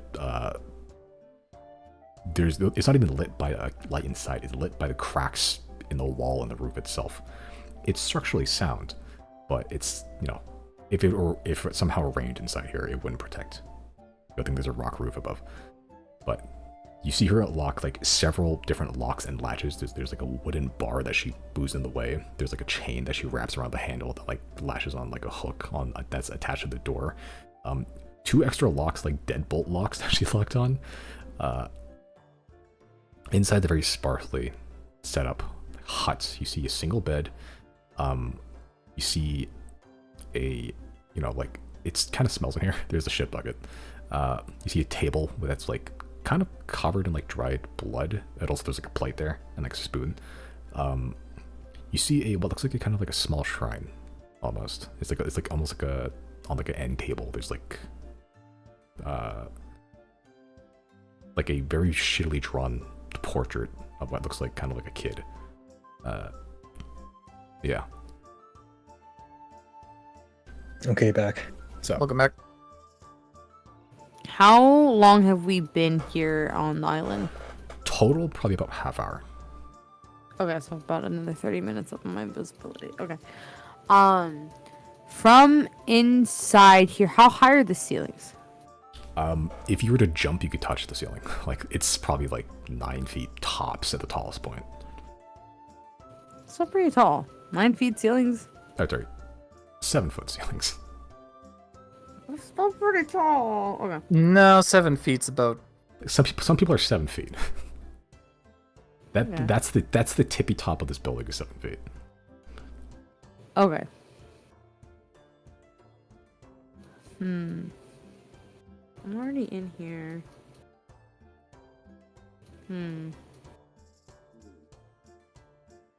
I'm gonna nosy around a little bit. I don't want to like bump into her none or alert her that I'm here, so I will continue stealthing. But I do want to explore her. Is it just like a one room situation? Yeah, there's no other rooms here. The entire building's one room. And from the outside, how high was this building? Like 7 feet. Okay. That's like the tippy top of the roof, though. During my time trailing her, did I notice any tall buildings at all? Not in this district, honestly. Like, most of the buildings here, there's a couple of second-story buildings in the commercial area you're just in. The dilapidated area you're in now, mostly these huts. A couple taverns, but they're still single-story.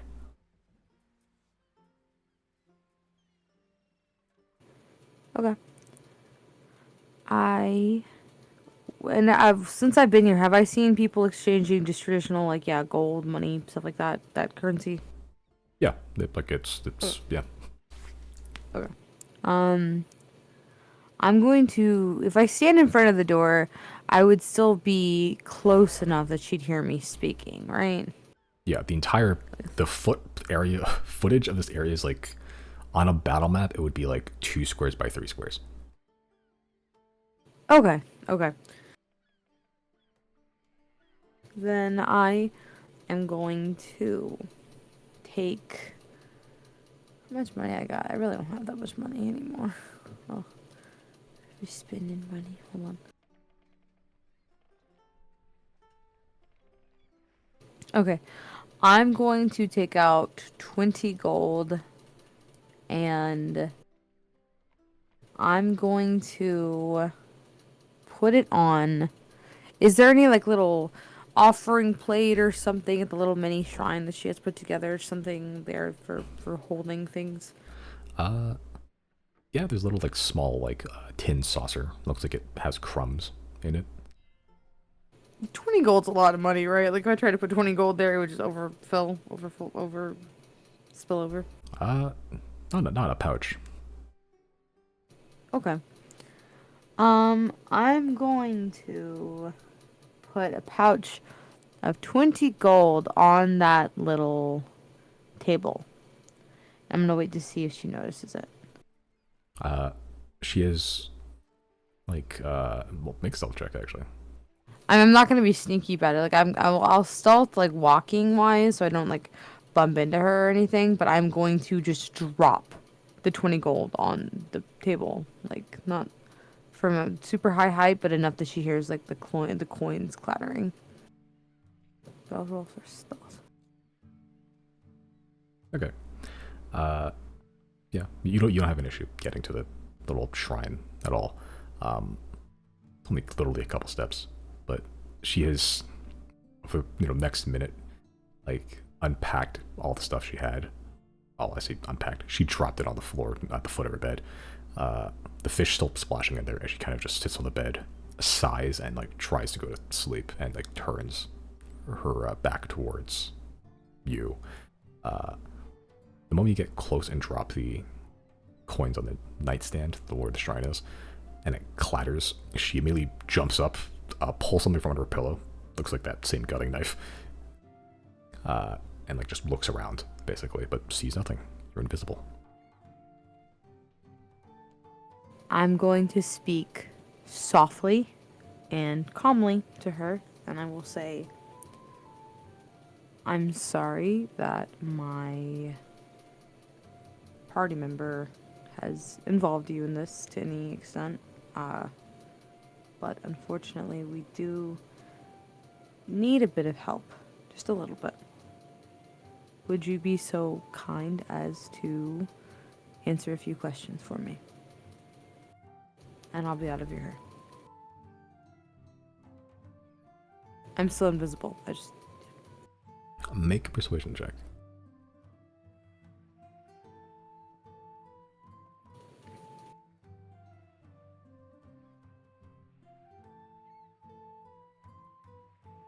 Okay. Like she sees the pouch on the shrine, but the bed's kind of up against the wall. She kind of just like kind of crawls up onto the bed, kind of like slowly shunts herself into the corner, still holding the knife, as she kind of like is in a ball in the corner up against the post of her bed. Doesn't say anything, but she's just there. I will softly walk over to the shrine, pick up the money bag, and underhand toss it onto the bed with her. As the pouch disappears, reappears in the air, and it hits the foot of her bed, she kind of, like her legs almost like instinctively recoil from it, like trying to, like it's hot or poisonous, as she tries to like make herself smaller to avoid it.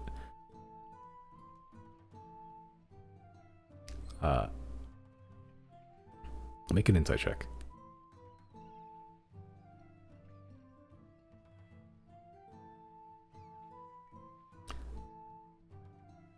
She is clearly in distress, at the very least. You're not sure how much, but she is quite obviously not enjoying the current situation.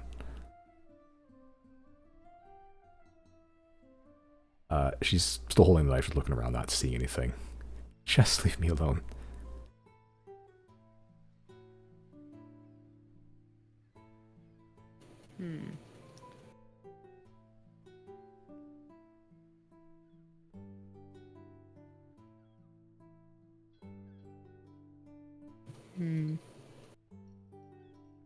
I'm gonna ask her softly. I'm just gonna ask, who's the kid?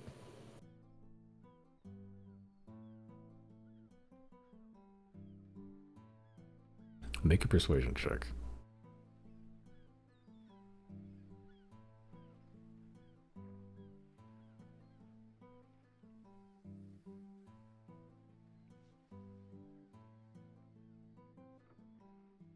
After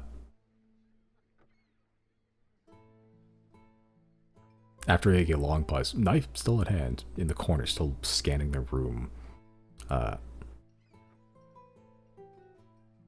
you can see like tears welling up in her eyes. One falls from the corner of her face, but she still just looks stern and distressed. She just kind of goes, "My son."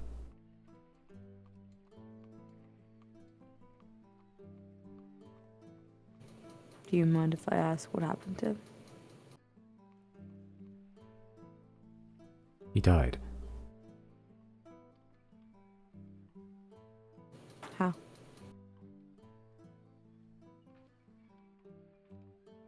Couldn't make ransom.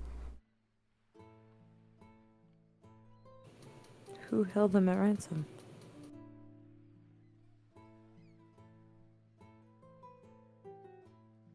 She just fully begins crying. Knife still in hand, but her arm kind of goes limp as her head kind of rests on her knees. It doesn't matter now. It does.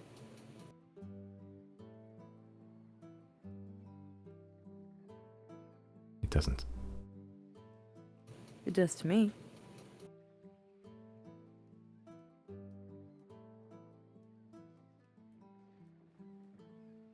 The ones who held him ransom are already dead.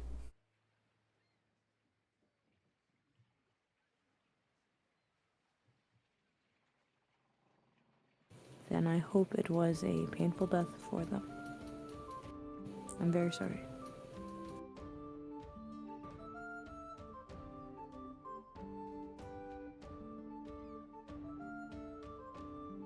She's still looking around. You can see the streaks of tears on her face.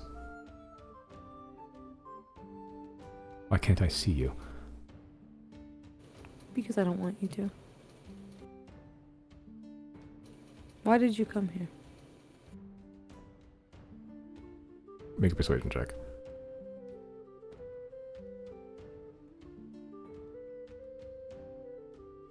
Sorry, I don't know if I rolled it. I think I did already roll it. It's 12. Double rolled, sorry. She sort of just goes,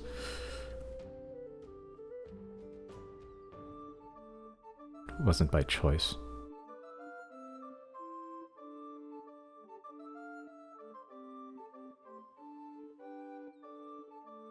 How then?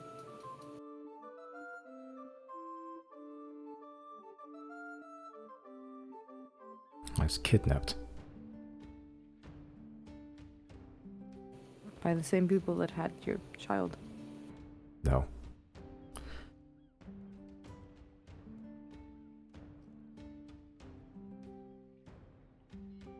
By who?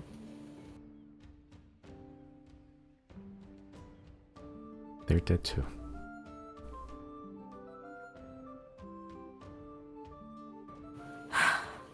That's no fun. Okay. Do you wish to stay here? No. Where else would you like to be?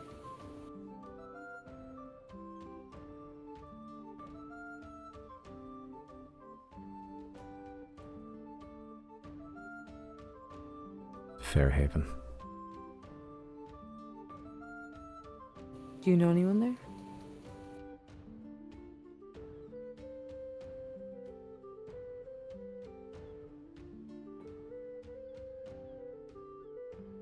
The woman sort of, her eyes kind of get more intense, staring at nothing, still scanning the room. Why do you want to know? I know people in Fairhaven as well.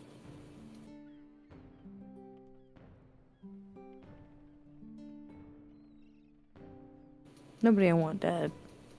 That's what you're worried about.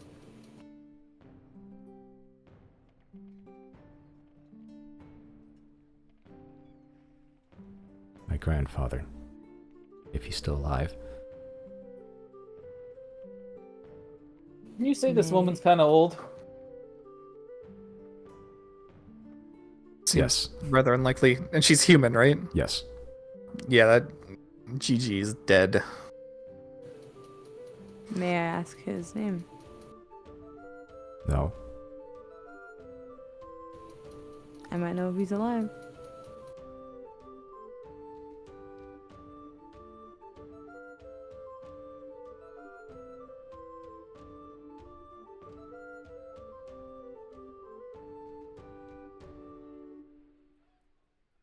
Make another persuasion check.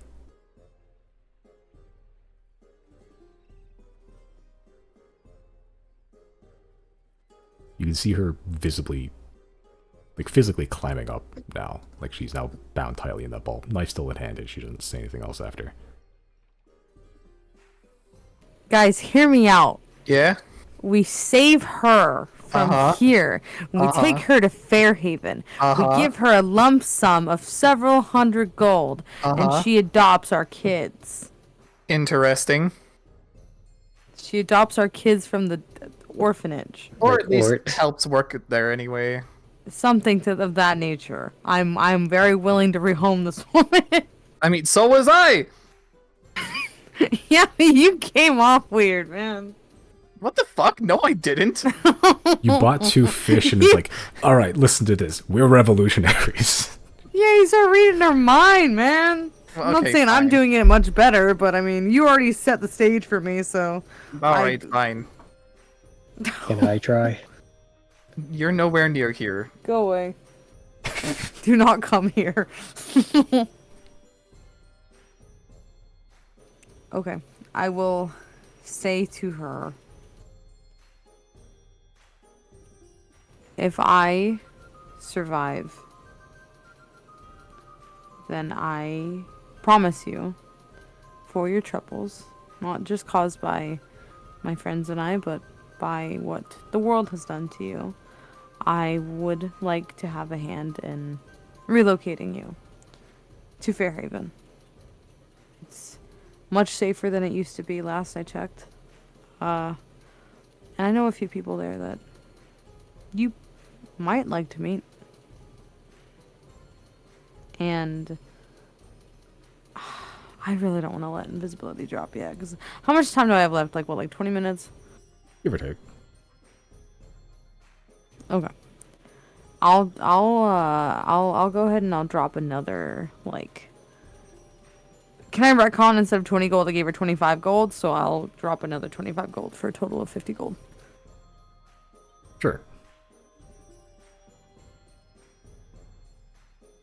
Make a persuasion check.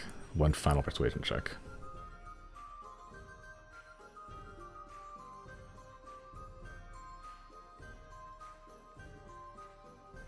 Yeah, buddy. Yeah, she I just throw another pouch of gold at her. She doesn't take it, but she just looks at it, just looking around.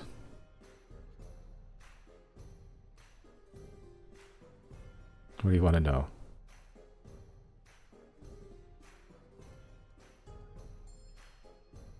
What do I want to know?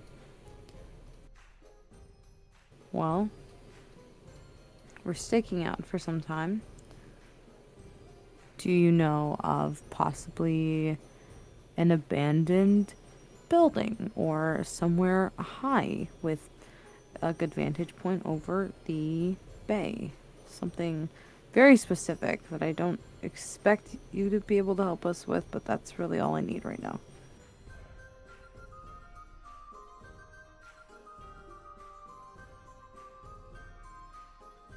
I don't know anything about hiding spots near the bay. The tallest building is the palace, but it's kind of far. You can see she begins like visibly thinking. The Mesmerama in the Gold Streets is probably the next highest building.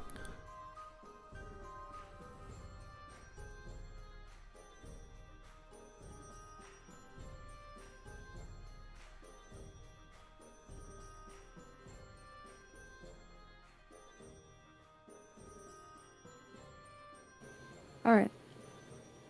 Thank you for your help. May I ask your name? Lydia. I will risk getting stabbed, and I will put. What are her hands doing right now? Holding a knife and grabbing her knees. Okay, never mind. I was gonna shake your hand, but never mind. I will just say, nice to meet you, Lydia. My name is Zero. Like the number. Come lock the door behind me. Wait, what'd she say? Like the number. Sure. Come lock the door behind me. I'll go up to her door and undo all the locks like normal, and I will slip out and shut it behind me. Okay. Yeah, and as you begin unlocking the door and shutting the door, you kind of hear a scurry from behind the door, and as all the latches get re-put back on. Okay. How long was I away from the boy? The boys? Probably about 20-ish minutes or so. Like 15 to get here, and then 5 minutes conversing with Lydia. Okay. And I will spend the next 15, I guess, going back to the boys. Okay. And probably by the time you get back to the boys, your visibility's on the very cusp. A couple more minutes left of wearing off. Okay. I will put my turban scarf thing around my head and my horns and my face and try to be stealthy and keep a low profile once it does drop. Okay. I'm willing to stealth. Okay, make a stealth check.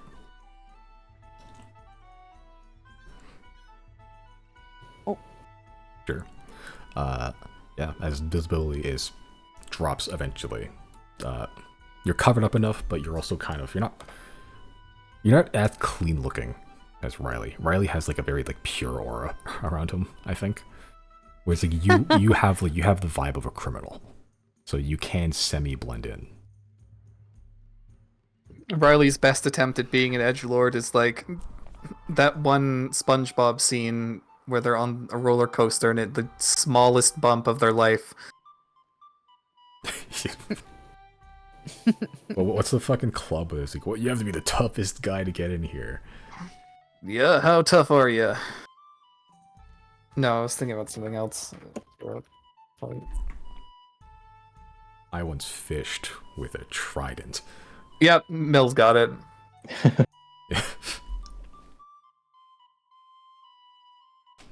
I'm scared. So squared. I forgot that's how Doflamingo walks.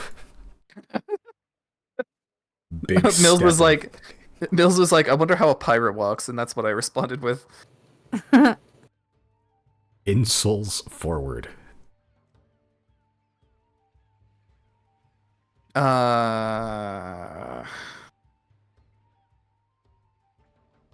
Okay, but yeah, the boys, the elves.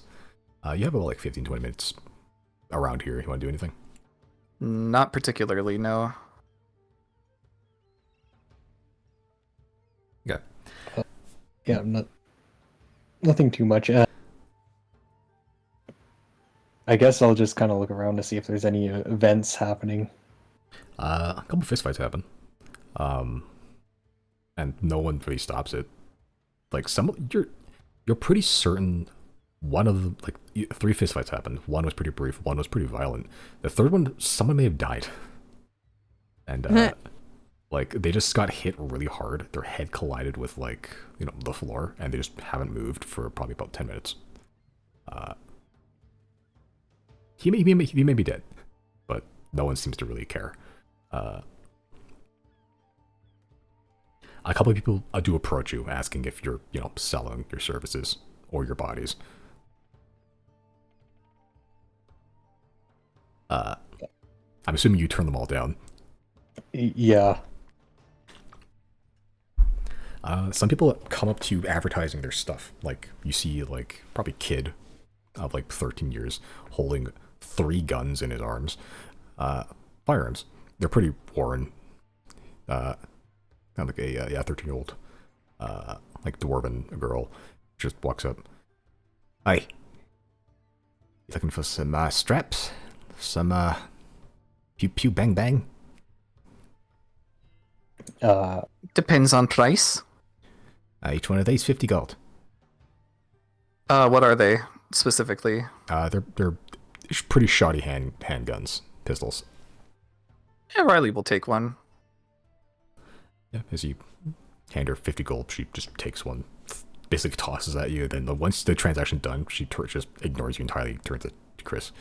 How about you? Wanna go healed? Strapped? Could you test one? Sure. As she takes one of the guns, loads it, just finds a crowd and just fires into it. What the fuck? Oh, so that's how you guys do business here. Brutal. Yeah, it doesn't kill anybody, but the crowd, she aimed for a passive looking crowd and not the mercenaries. Like she aimed to, like, you know, kind of like the vendors. And as you know, one of them gets shot like near the shoulder. You know, he gets hit, starts screaming. Everyone just kind of looks. And just continues their business mostly. See, works. Shoot straight. You have to aim at nothing. Sure. I'll take one. It's 55 gold now that I had to shoot. It's powder and lead cost.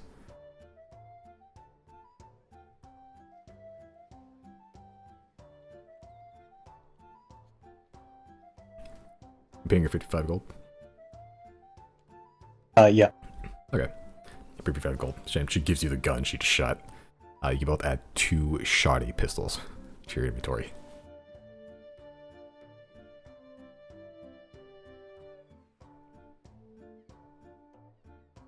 Actually, I think I'll give mine to Zia and be like, you want to mess around with long range? She sort of just goes.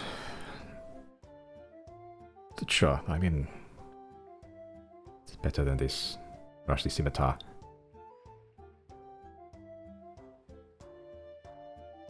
How do I use this?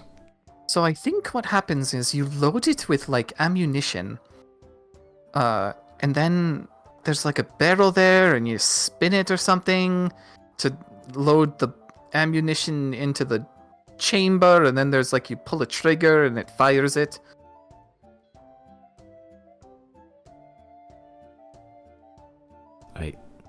I think I understood those words separately, but not all Chris, together. I can't believe I have to ask you for help. How do you operate this thing? Sure, I'll give the rundown.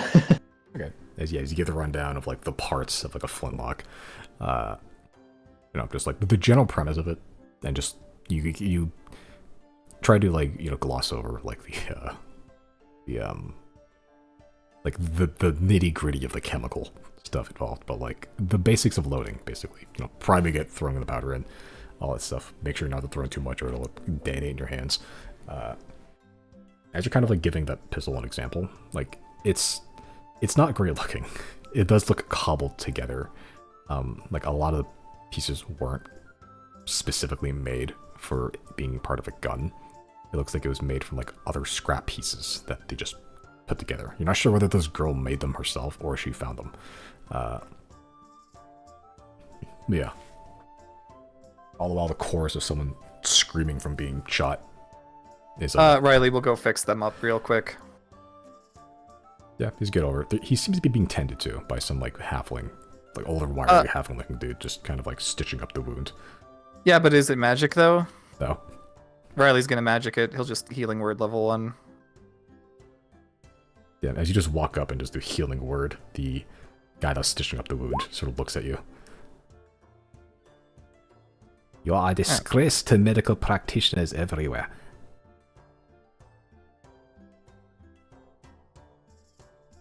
At least you're passionate about your craft.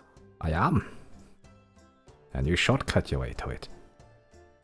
Well, there's nothing shortcutting it about learning how to weave the arcane, let me assure you that. Tell me then, what was the damage in that wound? A gunshot? Oh, a gunshot, yes, everybody could see that. But how? What was the cavitation? What did it hit? What organs needed to be replaced? Do you know? I don't anymore. And the bullet is still in there. I had not considered that. Shortcuts disgrace to medical practitioners. As the people that just healed up, the guy gets up, like, "Oh, thank you, sir," as the doctor, quotes, cuts him open again. Exact spot as he begins screaming. Well, yeah, sorry, mate. The pain relief, I didn't consider that, there was still some work that needed to be done on you. He's screaming too much to really respond. Well. The halfling that was working on him looks to you. If you wish to be helpful, get some strong alcohol. Brandy, whiskey, vodka. I will go to the closest alcohol vendor and purchase an alcohol. Literally next door. In fact, Yeah. it's like a 7-Eleven, basically. Every corner is like an alcohol, like, in bar. Yeah, done. Riley's saying, I go find an alcohol. It's Yeah. funny. He does. Riley's only been drunk once. Probably about 5 silver. Yeah, From okay. strong. As the guy screaming, you hand the alcohol to the guy, who just pours it directly into the wound. Takes a swig himself, and then starts letting the guy drink from it.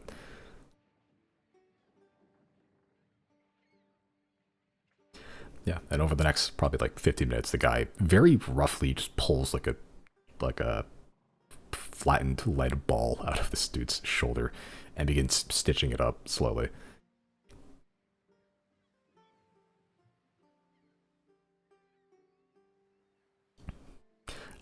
After he's done, he begins. The guy's unconscious now, either from the pain or the alcohol. The guy starts rummaging through his pockets, just pulls out like a pouch of coins. Payment, anyway.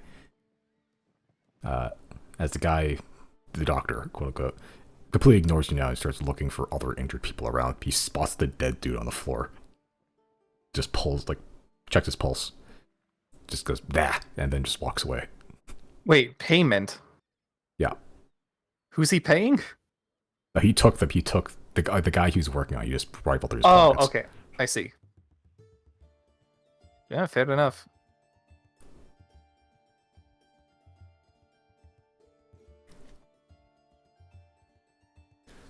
Well, I can't really knock it. Kind of unstructured. There doesn't seem to be any hospitals. Wandering medic. Passionate about his work at the very least.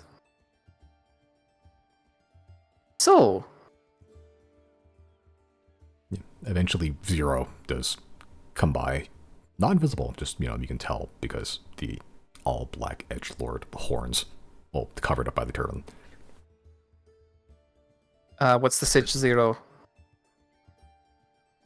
The lady went back to her home, so she's not any threat.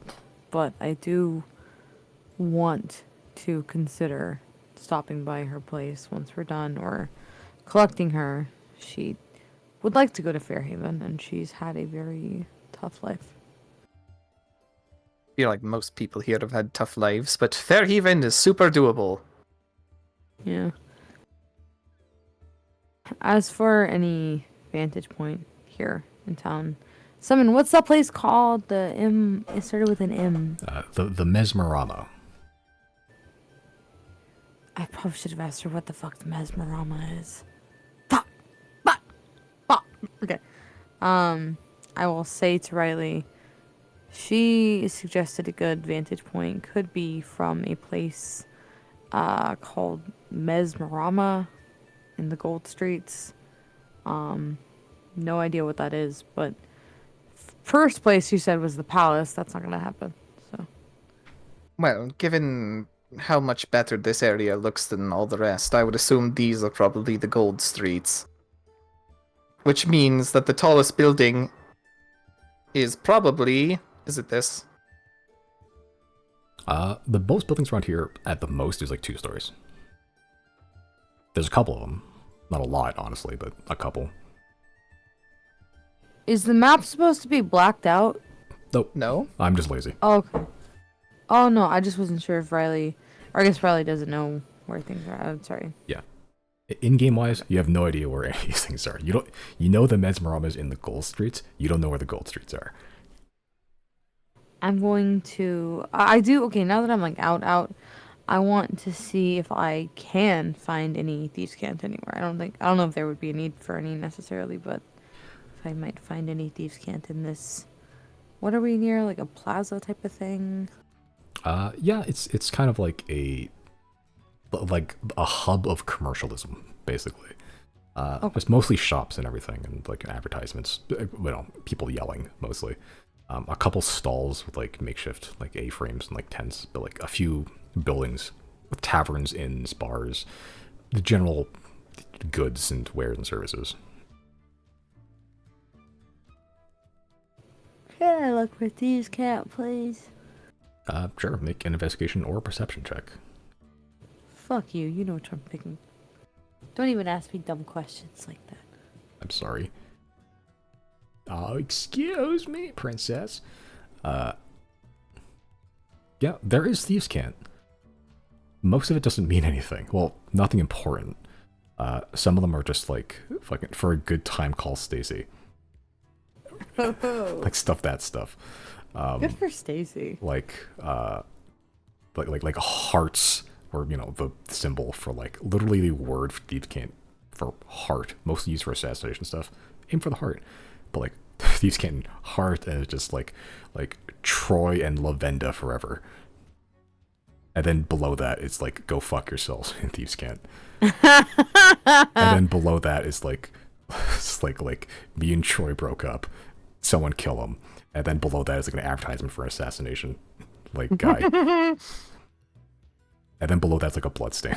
So it's like, it's a lot of this like useless shit because no one really seems to like need thieves' cant here. Visual storytelling. I like that. One more time. What was this place called? The Mesmerama. I can spell it out. It's Mesmerama. There's no... It's... You spelling it out is very helpful. Thank you for that. However, it is an issue of my memory. I don't remember things well. I do want to approach a vendor of any kind. Is there a vendor available I may speak to that's not busy? Tons. Do you want Okay, alcohol? Do you want guns? Got you covered. I'll approach an alcohol vendor and be like, can you direct me to the Mesmerama? First of all, what is the Mesmerama? Oh, I tell you, I have a hard time remembering when my pocket's is empty. Jesus fucking Christ. Okay. I will slip him 5 gold. Oh, thank you. I thought you were gonna buy something, but I'll take that too. Sure, thank you. If you're looking for the Mesmerama, I mean, if you just give it out 5 gold willy-nilly, you deserve to be in the Mesmerama. The Mesmerama, you ain't never been here, have you? I am not well traveled. Oh, no, I mean, if you haven't been here, you don't know what the Mesmerama is. You know, you're as green as the seaweed on the floors. Speaking of, you want seaweed? I gotta try seaweed. Sir. Oh, sorry. Mesmerama. 30 words or less, please. What? I can't count that high, but okay, I'll try. Anyway, Mesmerama, it's a fancy inn. Fancy inn, tavern. Yeah. It's, who ran it? Hesky Valana. She's one of them watery folks. Yeah. It's kind of it's a nice place, honestly. Smells awful, but great awful. She sells mesmer in there. Yeah. Okay, lower your voice, please. What is mesmer? Sorry, that wasn't the Simon. That was the vendor. Oh yeah, mesmer is it's a drug she makes. Yeah, it's a thing. You lower your voice, man. Why? How old is this man? He's probably 5 minutes away from expiring. The moment you stop talking to him, he's dead. On idle mode. Can I hear any conversations about Mesmerama? If you're nearby, Zero might be able to, hush, hush, keep your voice down. This dude's not. He's speaking clearly. Also, not to be that person, but if my invisibility's done, so is his disguise self by now. Oh, that's true. Unless, Chris, you want to re-up disguise self. Sure. Okay. Yeah, Pride's still up, but that's another spell slot burned. Yes, Chris, you can overhear at least his part of the conversation. Do I hear any other conversations like around this area? Like people saying, "Oh, let's go to the Mesmerama," or something like that. Make a perception check.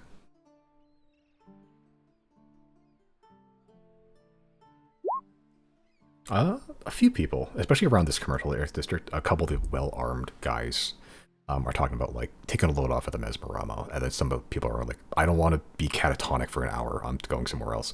But then people are talking about, like, oh, but, like, the siren's so good at singing. Like, it seems to have a reputation around here.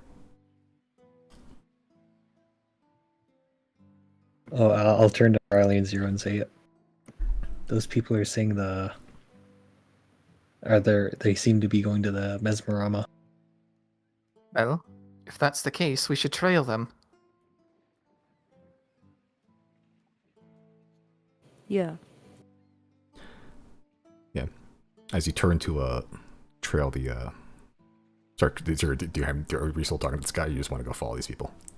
I mean, I just asked him a question. I asked him, what the fuck is Mesmer? Oh yeah, Mesmer. It's a thing that Hesky makes. I don't know how she does it. Anyone that found out, they're dead. So you puff it. It's in a little glass thing. I found the remnants outside. I try to eat it. Try to get it some of the high, but it didn't work. And now it needs to be gas. Yeah, it's a thing. It's a thing. You breathe it. You breathe it like air. Yeah. I keep forgetting I have that pocket sand from... Well, I have real life pocket sand right now from the island, but I also have that sand I got from that bar in our set. Oh, that, like, fucks people up instantly. Yeah, the drug. Oh, this is gonna be a good fight. Okay.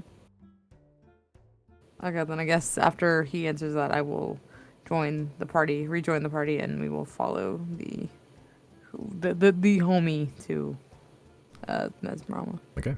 And as you follow, you can still hear the guy talking. Yeah, Mesmer. I want. If you find some, Gabby, send me some, please. I mean, I'll pay you for it. I'll pay you at least 50 gold. You just keep going. The only thing that breaks his stride in a conversation is someone approaching him for alcohol. At which point, that guy's getting easier to talk off. But you go trail these group of mercenary pirates to the Mesmerama. All of you make stealth checks.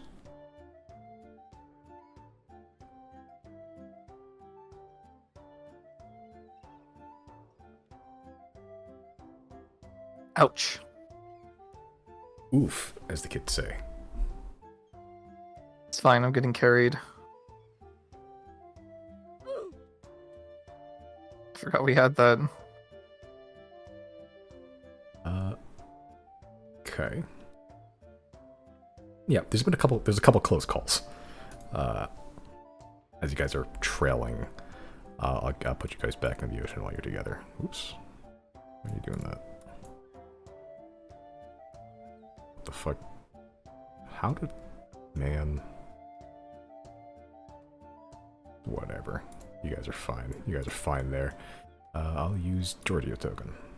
As you guys are following these people... yeah, one thing I want to mention, there's a decently high population of, like, the beastkin here. Makes sense. Yeah, you see a good amount of minotaurs. A couple, like, snaky-looking people. Like, some of them fully have the lower body of a snake. Some of them are just scaly. Few bird people, Aarakocra, Kenku. A number of like the lizard folk too. You haven't seen any since ever, I don't think. But like they seem to be either like part of mercenary bands mostly, or working the docks. They're doing something. They're definitely not vendors. Yeah, a couple like rat folk around here too, just like scurrying around, sometimes just cleaning up dead bodies or unconscious bodies, or stealing from those bodies. You swear you see a couple eating the bodies. But there's a decently high population of animal people. I'm gonna cast message to Riley and just be like, we've made quite the commotion since we've been here. Can you just keep an eye out that we're not being watched or followed or anything like that? Sure thing. My passive is always open. Okay. It's 26, right? 27. Oh, God. Alright.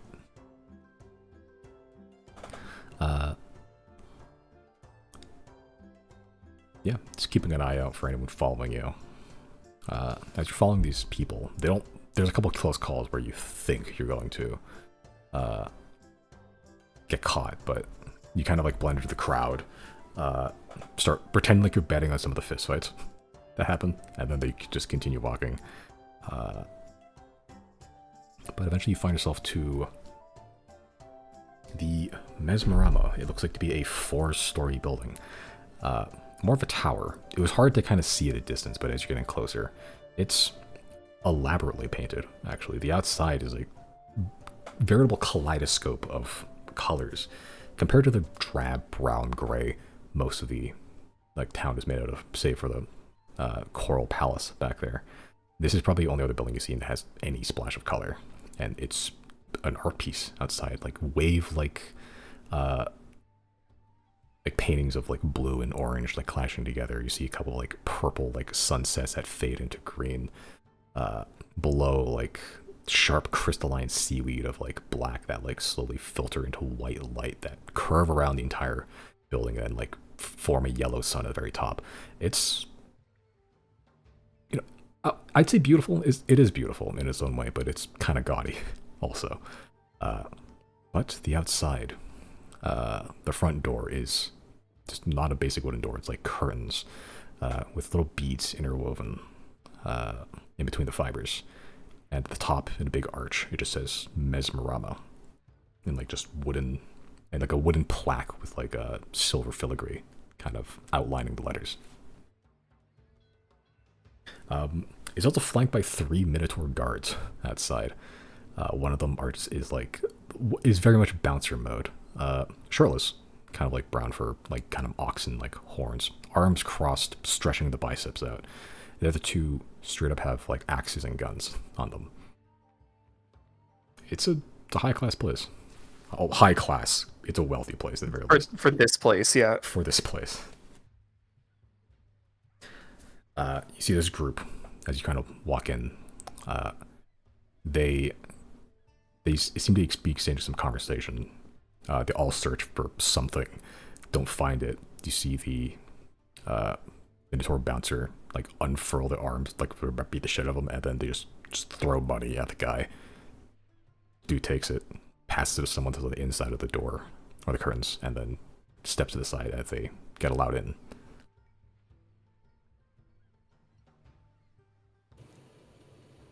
Did we notice how much money was spent just then? It is a pouch. Honestly, you're not even sure if they counted. They just wanted to not get the shit kicked out of them. Hmm. How tall is this building again? 4 stories. So probably about like 40, 50 feet.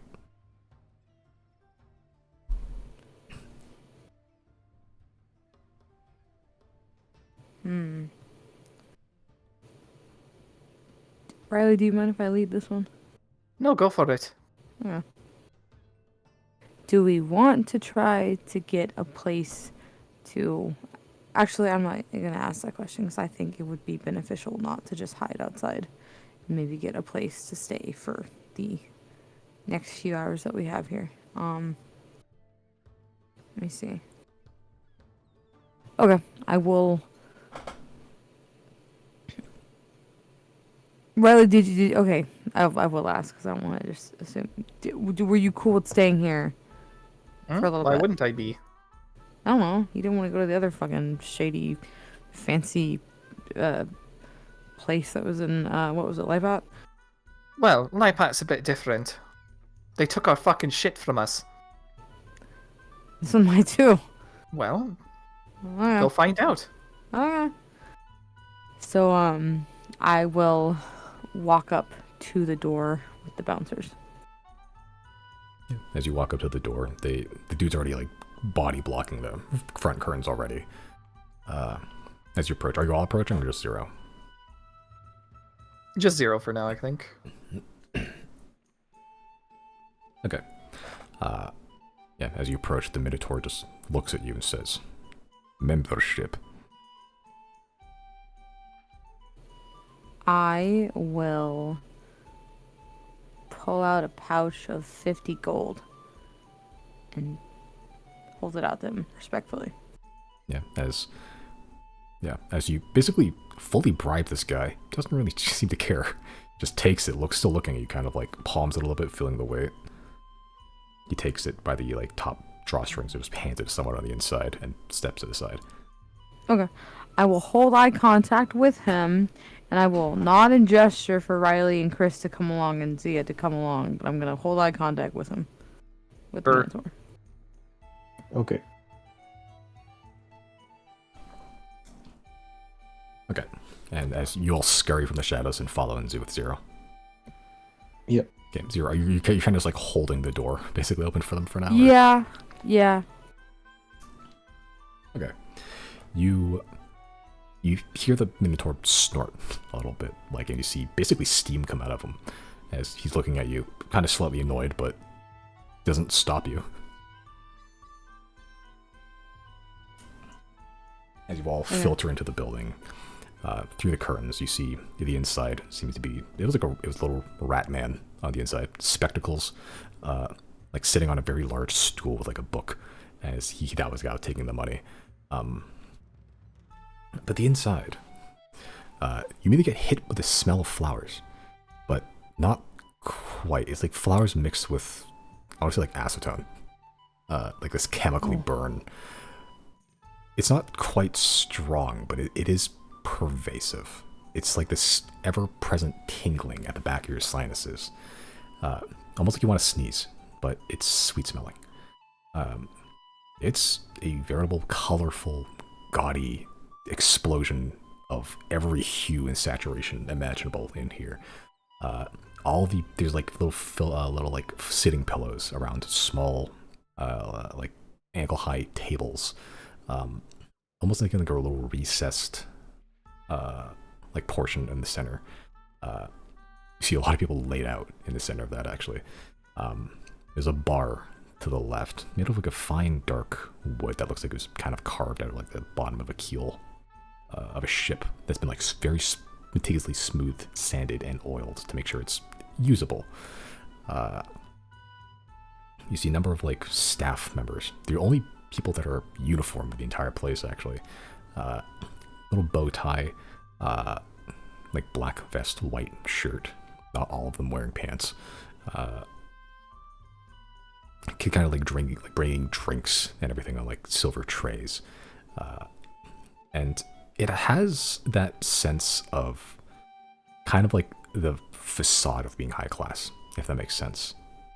Like, it's still not the highest class place you've seen. Zero, I think you've all been in the Golden Gala, I think. That place was high class. This is like faux high class, but comparatively to the rest of the city, it's probably the best they'll ever get. The bartender itself seems to be a fairly tall, but like kind of like feathered, like gray feathered Aarakocra.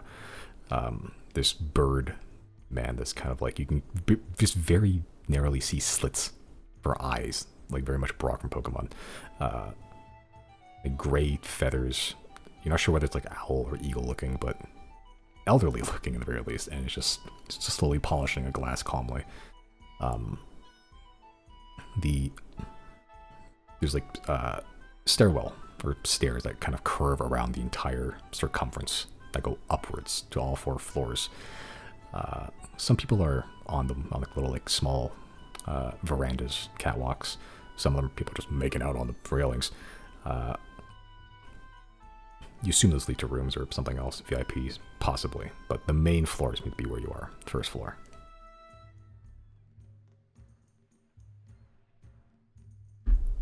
I'm gonna grab Chris by the collar of his cloak. I'm gonna pull him up to me real close. I'm gonna whisper in his ear. Don't touch anything. Don't take anything. Don't talk to anyone, Chris. Please. I'm gonna give him a little shake. Is it bad? Yes. Are you gonna take something? Probably not. Will Claudine take something? Hopefully not. Claudine did follow it after you, and see she's already stuffing stuff into her pockets.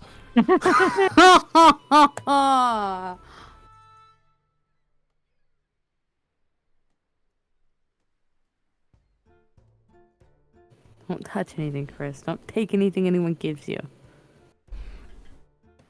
Okay. Chris, a man approaches you with a silver platter with like what seems to be kind of like this mechanical like device. It almost has like one of those like a surgical gas mask on the end of it. There's a glass ampule right at the back of the gas mask and a button at the top. Mesmer, sir. What does it do?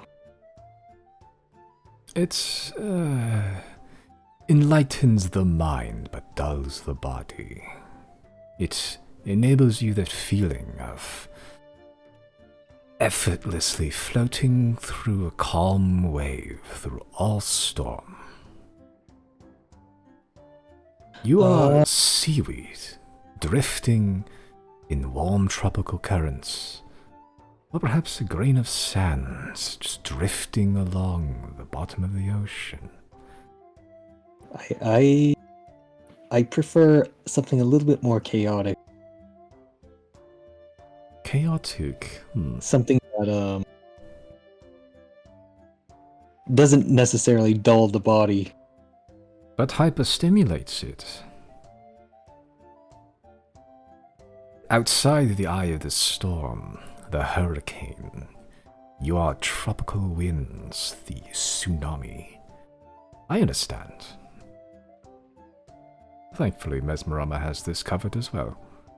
As he kind of swaps platters with someone, like they're basically like an assistant already. He pulls out like a secondary puffer, this one kind of like ostentatious in design. This is for our most daring clientele. Not mesmer. Glamour. See all the colors, all senses, 6 of them. Do not blend in. Do not be calm. Rage against the world, for you could destroy it. Just do it outside this establishment. So that's to go then? Yes. Maybe I'll take it on the way out. Very well. Though I cannot guarantee that we'll have a supply by then. In the meantime, you may head to the bar if you wish for beverages and refreshments, or if you wish for company, simply ask. Okay.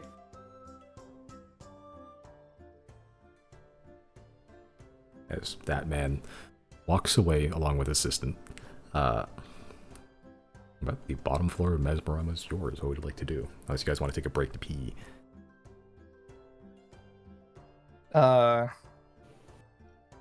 Don't really need to. Anyone else? Let me grab a break to take my dog outside, please. There you Alright. go. There's a reason. Alright, and I will brush my teeth in the meantime, too. Alright, see y'all in like 10 minutes. Oh, Yep. Sounds good. Okay. So, you guys are at the bottom floor of the Mesmerama. Part drug den, part hotel. What would you guys like to do? Is there a front desk? There's a bar. I guess you could talk to the rat guy who's like taking up like numbers. I'm gonna go up to the rat guy. Okay, yeah, he's the guy that took your money. Well, had to have money handed to him. He may be some sort of accountant or some kind. Okay. Can I go up to the rat guy? Yeah, he's sort of go up to the rat guy. He's like kind of hunched up on this stool. Huge spectacles. Not sure if he actually needs them or not. But like, you know, he's dressed finely. His fur groomed, strangely. He's the first rat guy you've like talked to. Like long, skinless tail is kind of wrapped around one of the stool legs for balance. Just kind of writing something in the books. He kind of just looks at you. Yeah, what? Do you have like rooms to stay here? Yeah. Who do I speak to? I could do it, I guess. Do I remember? You guess? Yeah. You don't know? I know. I could do it. Is there someone else I should ask? The bar guy, or the boss if she's around.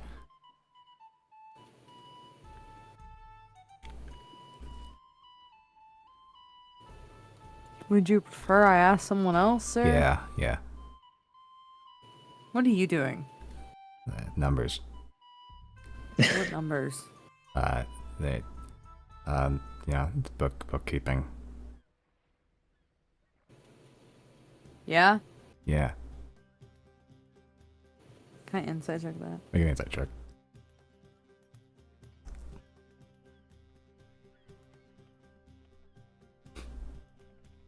You gather he's a little strange, but he's not lying to you.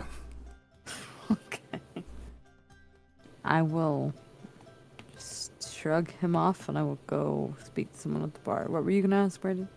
Oh yeah, I was gonna ask. Do I remember the rat guy's name from Mazamazak Slayer? If I don't remember the rat guy's name, I don't know if you remember the rat guy's name.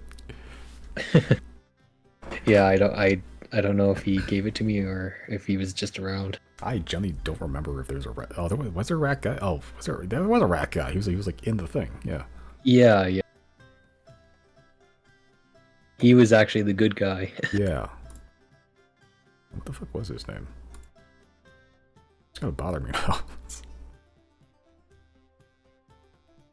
Fa.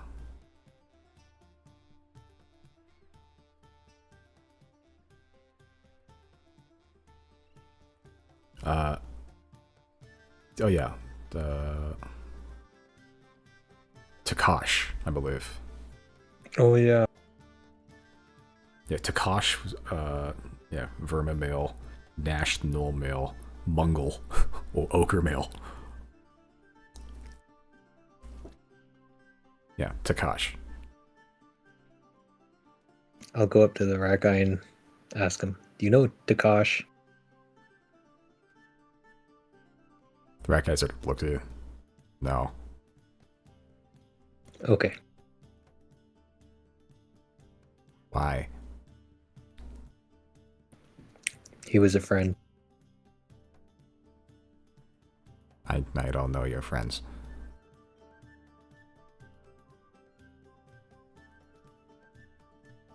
Vinny! Who's Vinny? I don't know who your daffy pals are.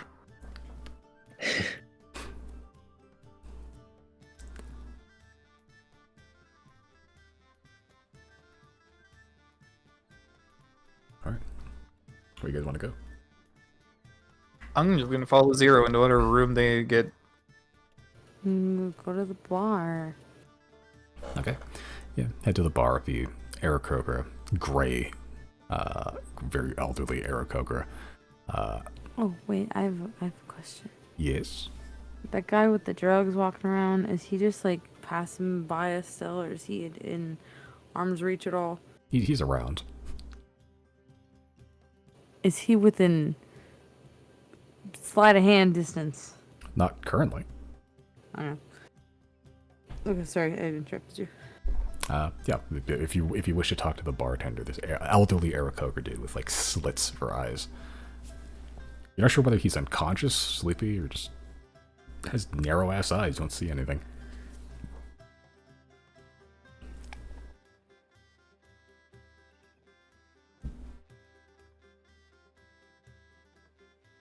You approach her? Yeah. Alright. So you approach. A couple patrons there, but none of them are need attending to, so the Aarakocra man walks up to you. What can I get you today? Give me your highest room, sir. Ah, very well, very well. And I don't mean your highest available open. I mean, even if there's somebody in the top room, I want it more.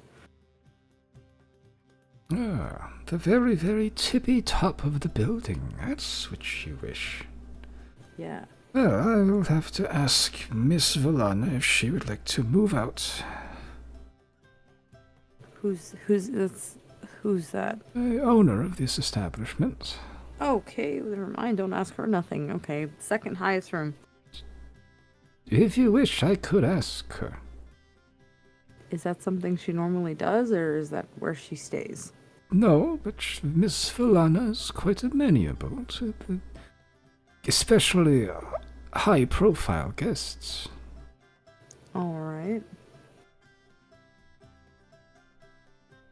Should you wish, I contact Miss Valana.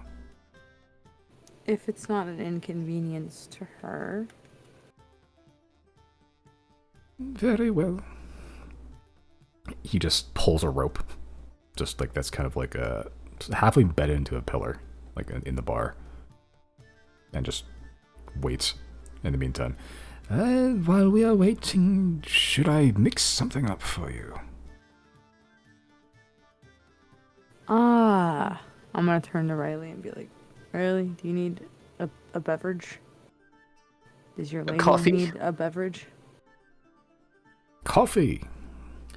Yes, we have that. Honestly, you are, I believe, one of the first few to ask for it. They usually ask for rum or something stronger.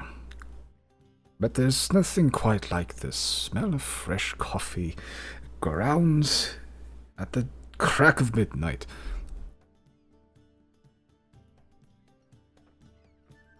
I forgot it was the middle of the night. Yep. Surprised that things were bustling in the... I guess it's like an all-day kind of thing, huh? Yeah, but it's really not like a nightlife, day life. It's just rowdy all the time. People Makes come and go. sense. Can I get an ale and a coconut? Coconuts, yes, we do have those. Ale or coconuts. You are the second person to ask for this. The coffee will be 3 silver pieces for my own personal stash. The ale will be, with the coconut, 2 silver pieces. Some would say this is overpriced. I would agree. This will not change the price, however. I'll give you 4 silver pieces for the tip. Very, very kind of you. We do not accept tips, but I will pass it on to Miss Valana.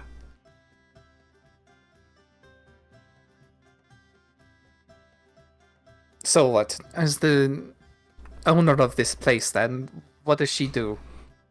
No, she is besides the owner of this establishment, and the repairman of this establishment, and the provider of this establishment, and the main manufacturer of mesmer and glamour of this establishment, and the management of this establishment.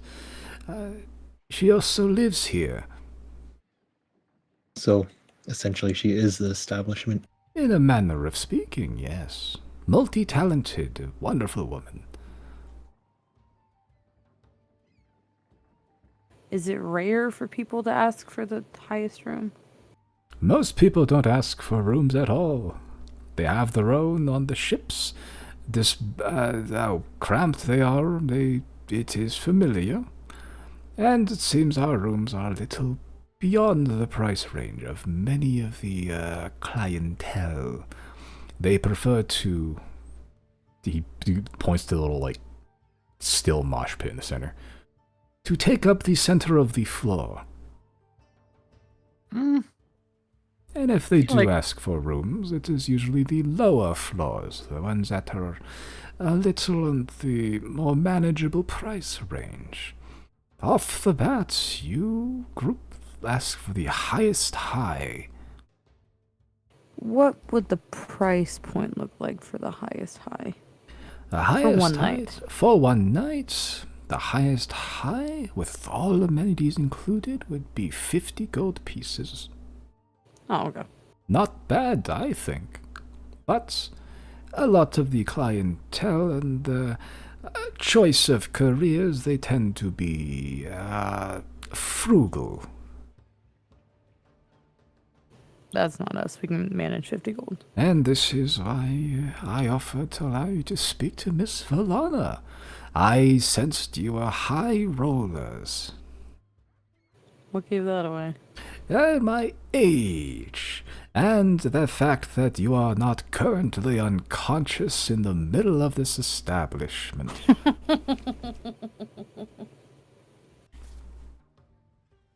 I have a fine nose for these kinds of things. My wisdom of the ages never failed me. I will Is this be the Eric turning... Coker guy? Yeah. Hmm. I will be turning 39 soon. I was about to say, What? what is he, like 18? You're younger than I am. Ah, but we Aarakocra live short, fast lives. Has Riley ever... He's heard of Eric Coker, right? You've Surely. heard of them. You've never seen them before. But Oh, you've you're heard the of them. first one I've ever run into. How fascinating. Ah, then you must be a first-time visitor to the Cove. They are absolutely littered everywhere. Well, then I suppose you're not the first I've seen, but the first I've spoken to. Ah, lying. A first good tool for anyone that wishes to live here. Eventually a woman, kind of not really dressed ostentatiously like the rest of the establishment, but kind of like in semi-good work clothes, kind of had like goggles up top. A Water Genasi woman, kind of light green skin, almost like the color of like the water tinted by seaweed, if that makes sense. Her hair kind of trails behind her in like wave-like just blue strands. She's wearing like a kind of like an off-shoulder blouse that's fairly revealing. She is fairly thick in terms of just width generally. Yeah. But yeah, she's like semi. It's like a mixture of like it's like fine work clothes. Like it's like almost cosplay work clothes. It's supposed to look good while also being semi-functional. She just kind of has like gloves on, like yeah, but she kind of just walks down, just kind of gliding her hand across the railing the entire time, just kind of looking towards you all. Eventually she just walks over, kind of leans over the bar.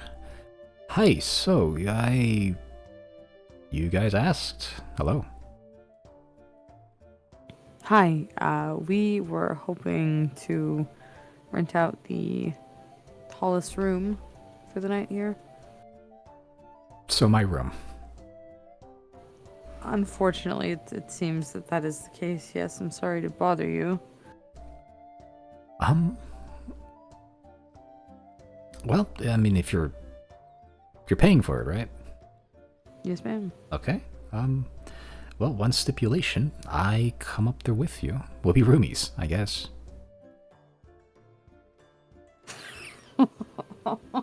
I'm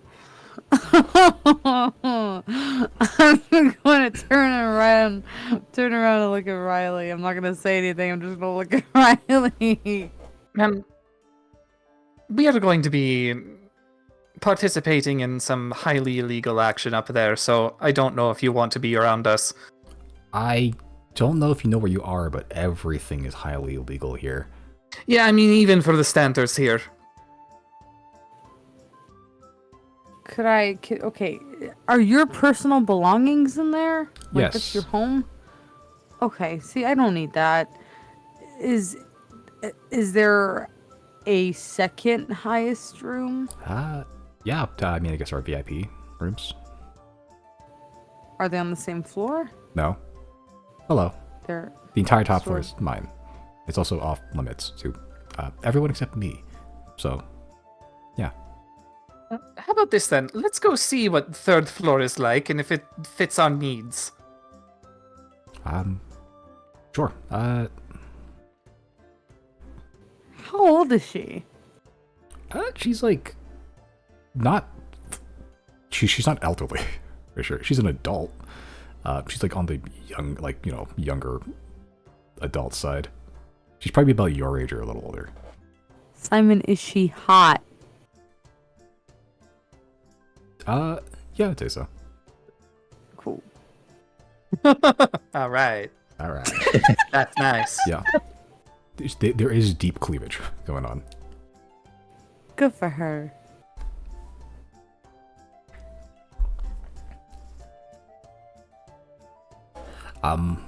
Yeah, I guess I'll give you the tour. I guess I'm already down here, so I may as well. Sure. Third floor. Let's see. She kind of like points toward the air cooker. Gail, keep up the good work.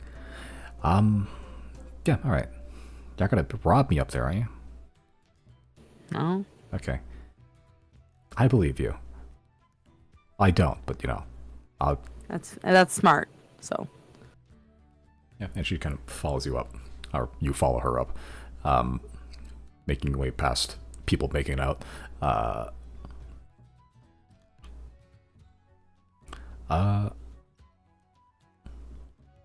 Yeah, and as you're passing by the second floor, she passes the door, but the door opens, like kind of in her path. She continues on because you didn't hit her.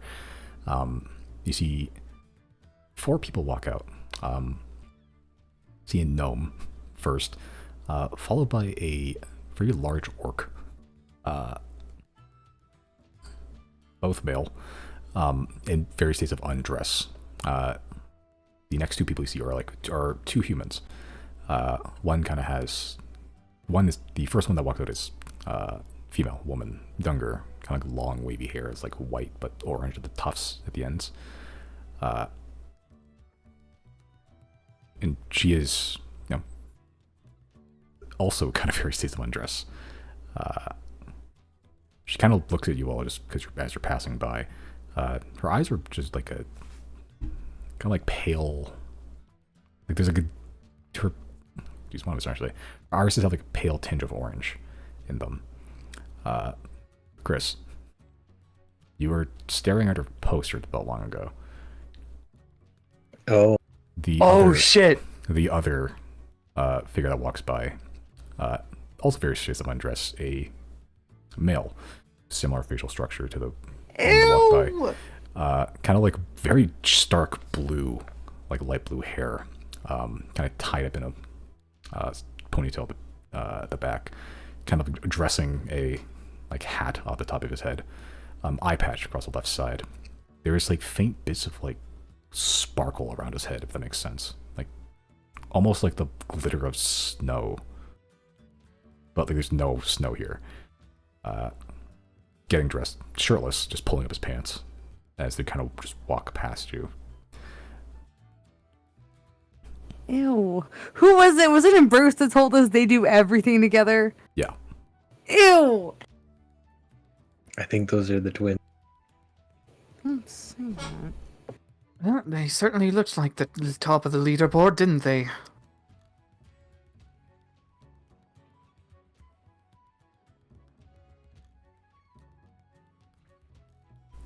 Okay, but Hesky doesn't really pay them any mind. Do you do anything, or are you just going to continue on? I'm going to continue on. I got my scarf and all that shit still wrapped around me. You know what? I kind of want to size them up. How strong do they look? Make an insight check. Okay.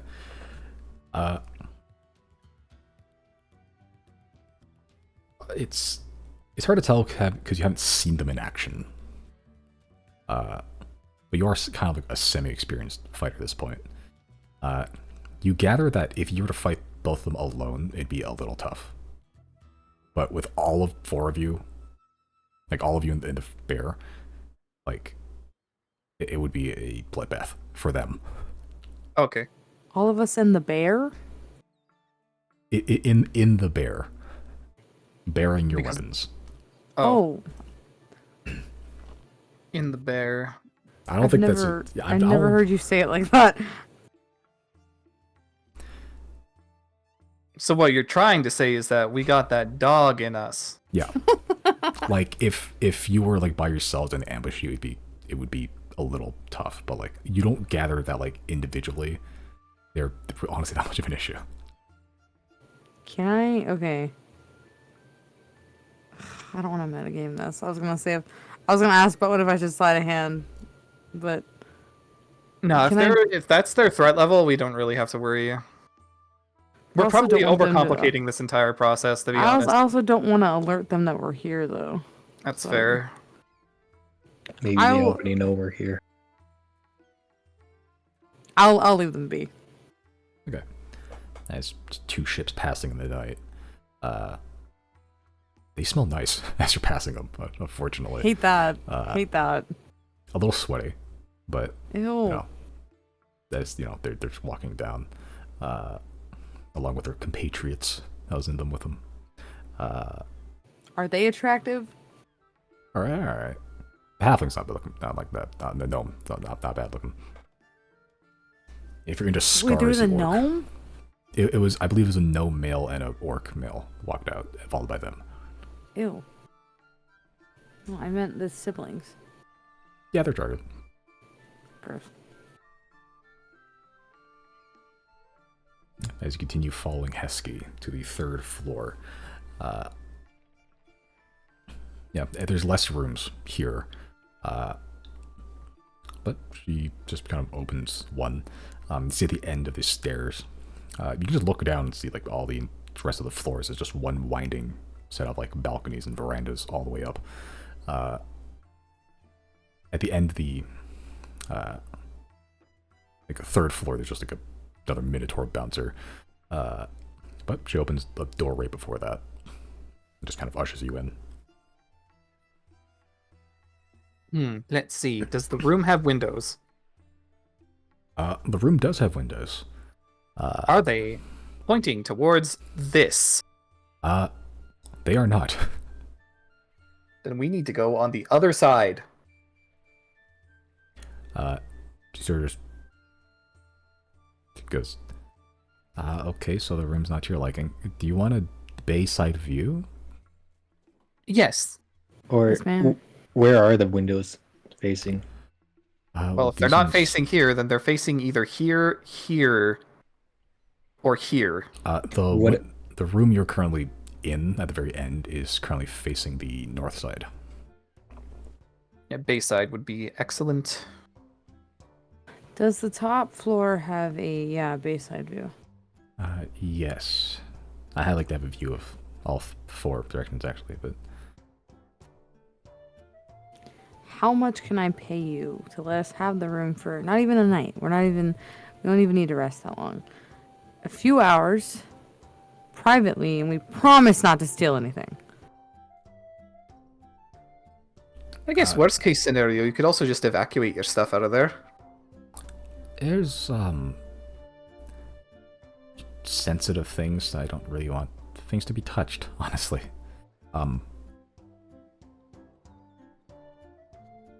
Make a persuasion check. 0. I'll put my hand over my heart and be like, "Pirate's honor. We will not touch anything."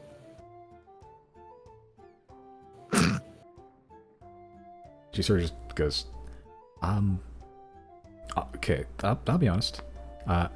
Promises, very little, mean very little here. You guys aren't from around here, are you? Not even slightly. Gotcha, okay. So, why are you here? To do crime. Yeah. Okay.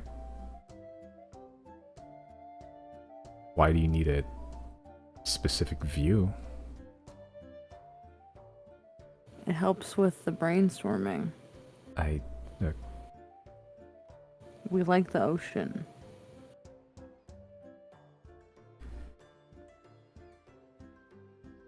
Okay, so I have a couple just personal rules. Just, maybe don't lie to me in my own shop. Is that the only one? It's one of the tippy top ones, yeah. Well, Okay. to be You said fair, you've we a haven't couple of lied. personal. We've just, omitted. So stop omitting.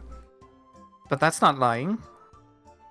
Do you want to throw the dictionary at me, or do you want to just tell me what you're doing? I'm okay to help. I just, within reason. Okay, so... No, Riley. I'm gonna put my hand up and I'm gonna be like, respectfully, we don't require your help. We just want privacy. In this space, if we were to share your abode with you for just a few hours, could we have some level of at least privacy in our conversation? Oh wait, out of character. We can just fucking tiny hut it, can't we? Yeah, we could probably just tiny hut it.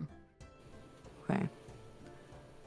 I will turn to her and be like, we deal in very sensitive matters, none of which have any dealings in your beautiful establishment or yourself. We won't involve you, but we just need to share the space with you for a few hours. How much would you like for that?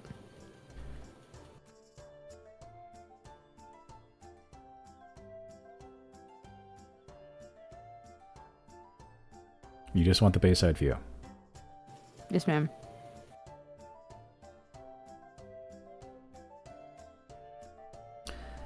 Okay, so a couple rooms will be off limits then. I'll be up there with you, but if you just want privacy in your conversations, yeah, I can do that. Just don't stray. Yes, ma'am. Let's call it 600 gold. That's a pretty large jump from 50. Well, you're going to be staying in the heart of my entire establishment, so... Right, but even your friend downstairs said just to stay in your room was 50. No, the room below me, or right here, is 50. No one's asked me to room before, so... What else can we do for you to bring that price down? Hold on. We haven't seen the other rooms with Bayside yet. I thought they weren't. What about a they're room not? with the? What about a room that has a view of the palace? I mean, yeah, I'd be looking at the south, the wests. I mean, not perfect.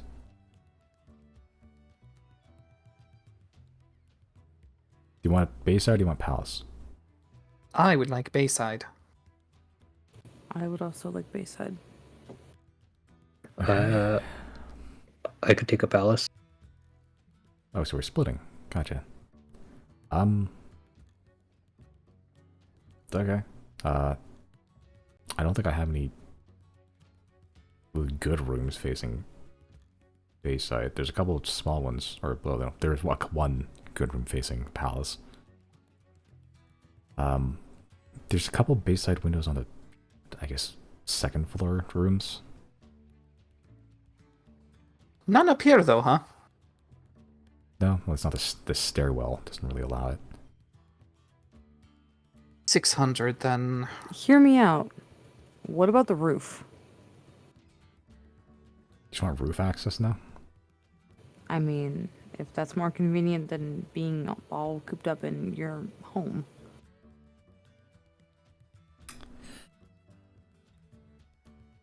Make me persuasion check.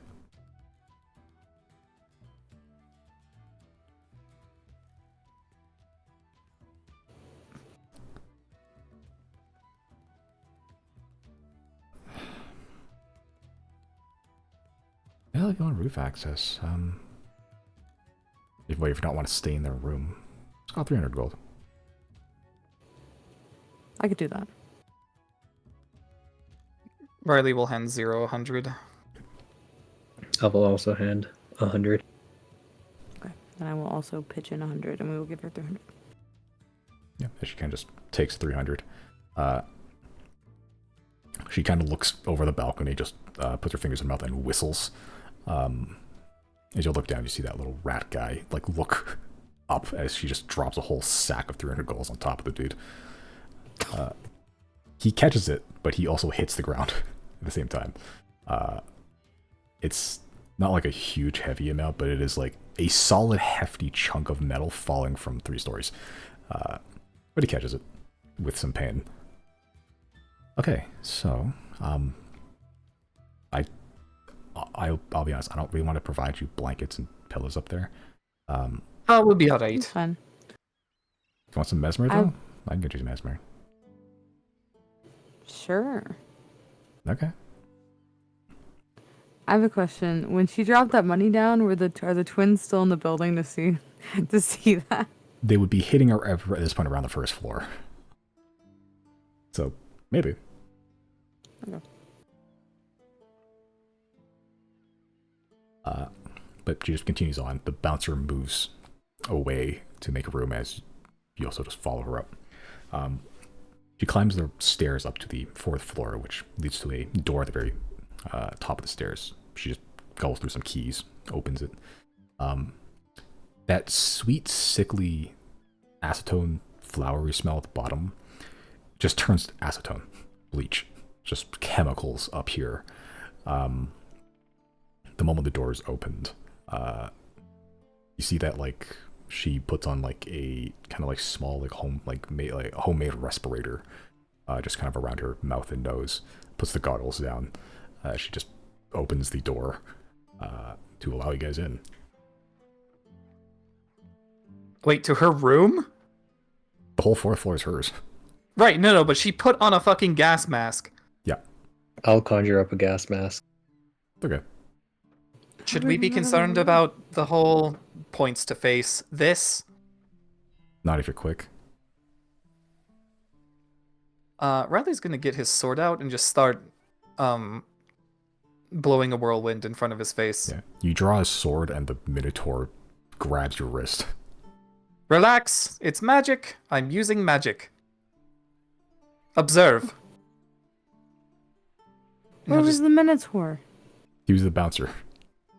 I know, but where did he come from? I thought we were on the fucking 4th floor. There's one guarding the fourth. Yeah. Yeah. Yeah, Oh, this in fact was established. I'm sorry. And I will do the thing that I said I was going to do. Yeah, you start blowing air around. She sort of just shrugs at the Minotaur as the Minotaur lets go of your hand.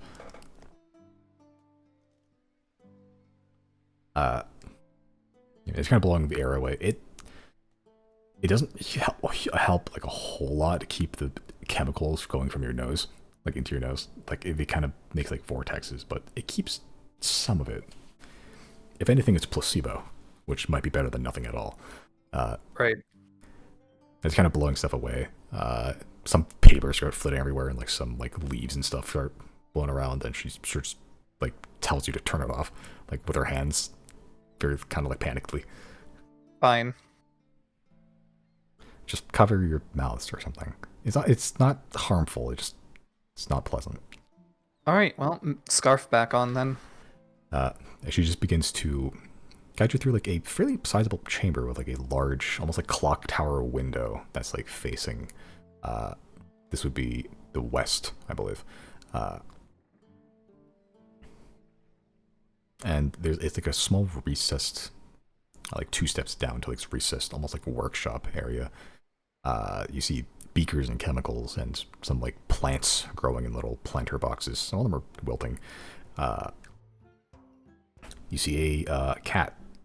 It's a normal cat, seemingly. Kind of like, what's the coloration that's kind of like white, silver, and like black with the paws and stuff?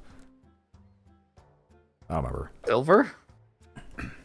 I don't know if I've ever seen a silver cat. White, silver with the black? Yeah, like black around the Like- paws and the nose. Tuxedo? Maybe. Probably tuxedo cat. That sounds Like a right. blue marl? Maybe. I don't know. I probably should have researched this before. I was like, yeah, that's the coloration. It's a normal cat that's living up here, though. Doesn't seem to be bothered by the smell anymore. It's kind of like gnawing on, like, it looks like a bone. Like a fish bone. Small, like a rib. Just chewing on it. But she sort of guides to the center of the room, gets like a rod with a hook, and just pulls down a ladder that seems to be roof access. Well, up you go. Just try not to look around my room too much. There's like a... Well, they're not state secrets, but they are secrets. Well, you have your secrets, we have ours, for now anyway. Sure. And, Thanks for being understanding. well, as long as you're paying. Just, I guess, knock on the trap door if you need anything. Sure. And if you need to, you know, shit and piss, just do it off the edge. Try to hit the walls. Sure.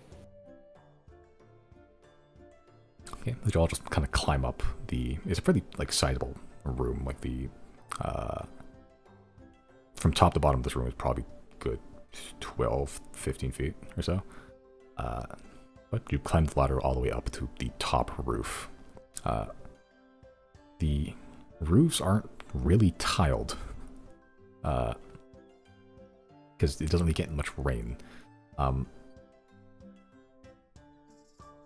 It is, like, covered in some sort of, like, almost like chemical slop to keep it from, at least, like, the weather away. But they don't seem to be need to be weather resistant, necessarily. So it's just kind of like this angled slant that you're on. There are gutters, for, like, any moisture that may get up here, but, so you can stand on those.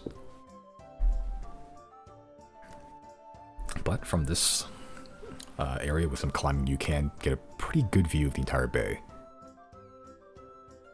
Zooms on. On the ship? Yep. Okay. Is everyone staring at the ship? I'm not good at staring at things, so I'm gonna look for Claudine. Is it? Can I look at the palace from here? Yeah, you guys can take an entire view of the city if you wanted to. Okay. And I'll look at the palace. Claudine challenged herself, and instead of climbing the ladder, she climbed the building on the outside.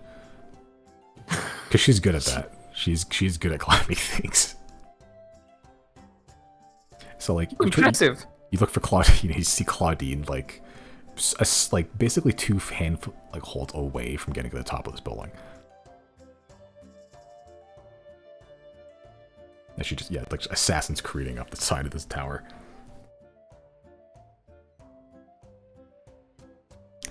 She gets a crest, gets up here, she's kind of sweaty. I mean, you know, it's like the, it's like the 7th tallest building I've climbed.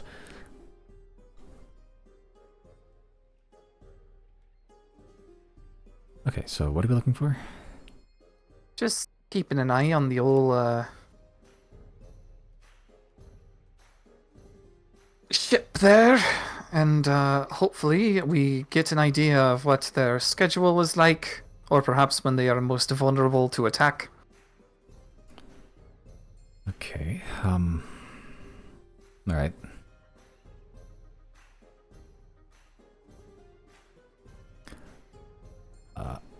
Okay, so, Zero, what are you doing? Just chilling up here? I mean, I would like to look at Claudia and see if she's still mad at me. Make an insight check.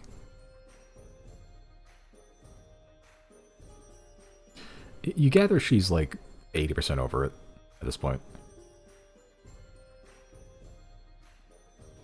I'm gonna walk up next to her and just bump her with my elbow and just soft.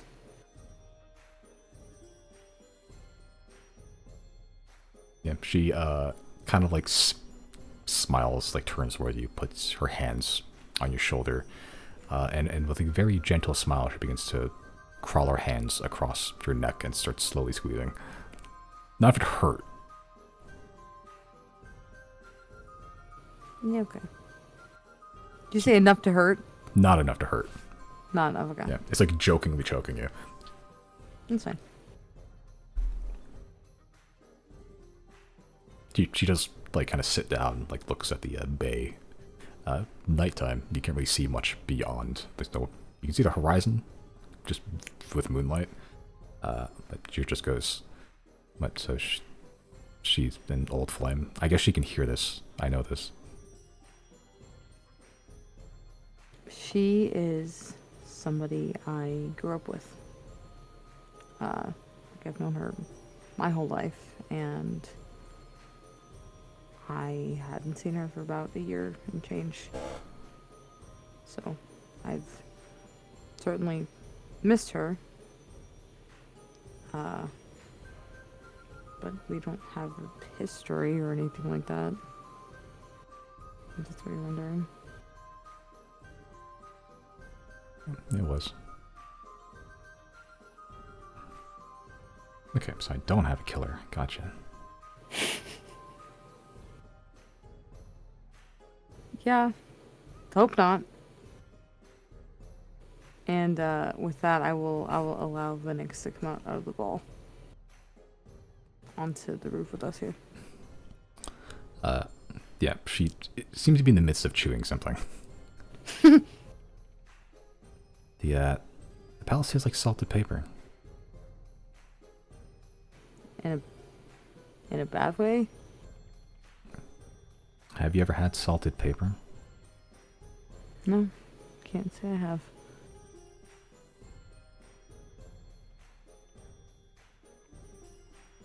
Yeah, but she just sits down and starts staring at stuff too, just across the top.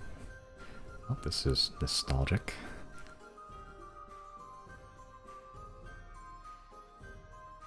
In a way, yeah.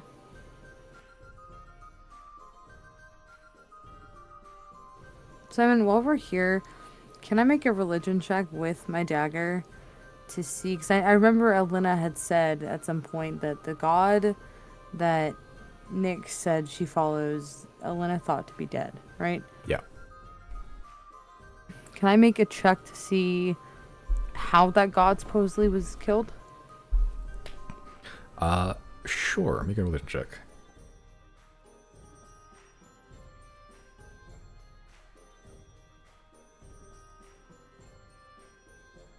I'm using charge from my dagger. Yep. You would have to anyway to get this information. Oh, right. Okay. Okay. You gather that Elena thought she was dead because there was literally no trace of her after the conflict. Zero. Some gods have, like, you know, signs they're still around, you know? Like, Maharo's still roaming around. Fucking Kef was just screaming up there. Plaza was just vanished off the face of the earth. Like, no sign that she went anywhere. So with, like, and after 1,000 years of no activity, the only conclusion Elena could draw was that she was dead. Doesn't know how. Because really no one saw her, as far as she's aware. She just went missing and just showed up. Like, the moment that Venix revealed that she was the chosen place was the moment Elena realized that she wasn't dead. And that's, you know, Elena didn't have much cause to search for the cause of her death, because why would she need to? No, dead guy. And when it comes to everything I've encountered thus far, like the images as well as Nyx's weapon, it just based on what I've learned from Elena, does it seem to line up with like not just like aesthetically, but like thematically what Plaza would have been? So I'm gonna be so real with you. It's me. Partially, it's me metagaming, but it also I think Zero would have valid enough reason to be wary of this of Nyx coming forward with a god that she's working with, only because I know how mad Akem is at us, and I have this fearful pit in my stomach that I was like, what if this isn't Plaza? Yeah, according to the information you can find about Plaza, the time of twilight did seem to be Place's like thing. The changing of day to night, that specific moment where you're right in between a change.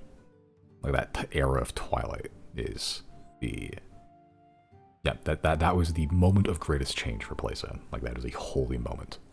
The imagery you've seen seems to correlate to that. Like Nyx's weapon is bright on one side, dark on the other, and the edge is like a multicolored edge. You're viewing a sunset and sunrise, but slowing down in the twilight. It seems to line up, at least imagery-wise. Okay.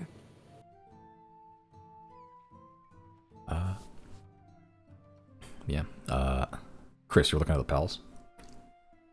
Yeah. Okay. What are you looking for specifically? Just looking at it? Yeah, see if I see anyone of interest. Because I saw Killer Giskin's poster, right? Yeah. I guess I didn't describe it. It was a half-elven man, if I recall. It wasn't colored, but he had like kind of short hair, beard, mustache, and everything, all connected. Yeah, like he looks people like probably like mid 30s, early 40s, aged a little bit.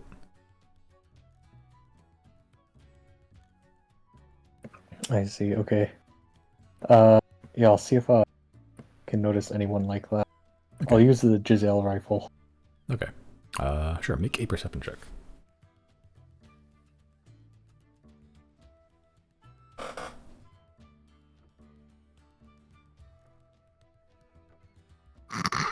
It's a building. Well, not really, actually. As you're kind of looking at it, okay, I'll just get this out of the way. You don't notice anyone important. You do see guards. They're not armored or like uniformed, but they're just standing there with guns, crossbows, and swords. So you're assuming they're guards.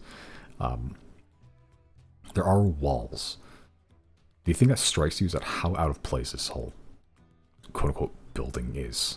It looks like a giant, like, patch of coral reef that just dried and bleached on land. It is, like, gnarled and branchy. Like, it's, like, it's like a twisted mess of petrified coral. Yet there are doors. There are windows. They don't look carved like you would need to create a building like this. They look formed. Like the corals themselves formed these formations.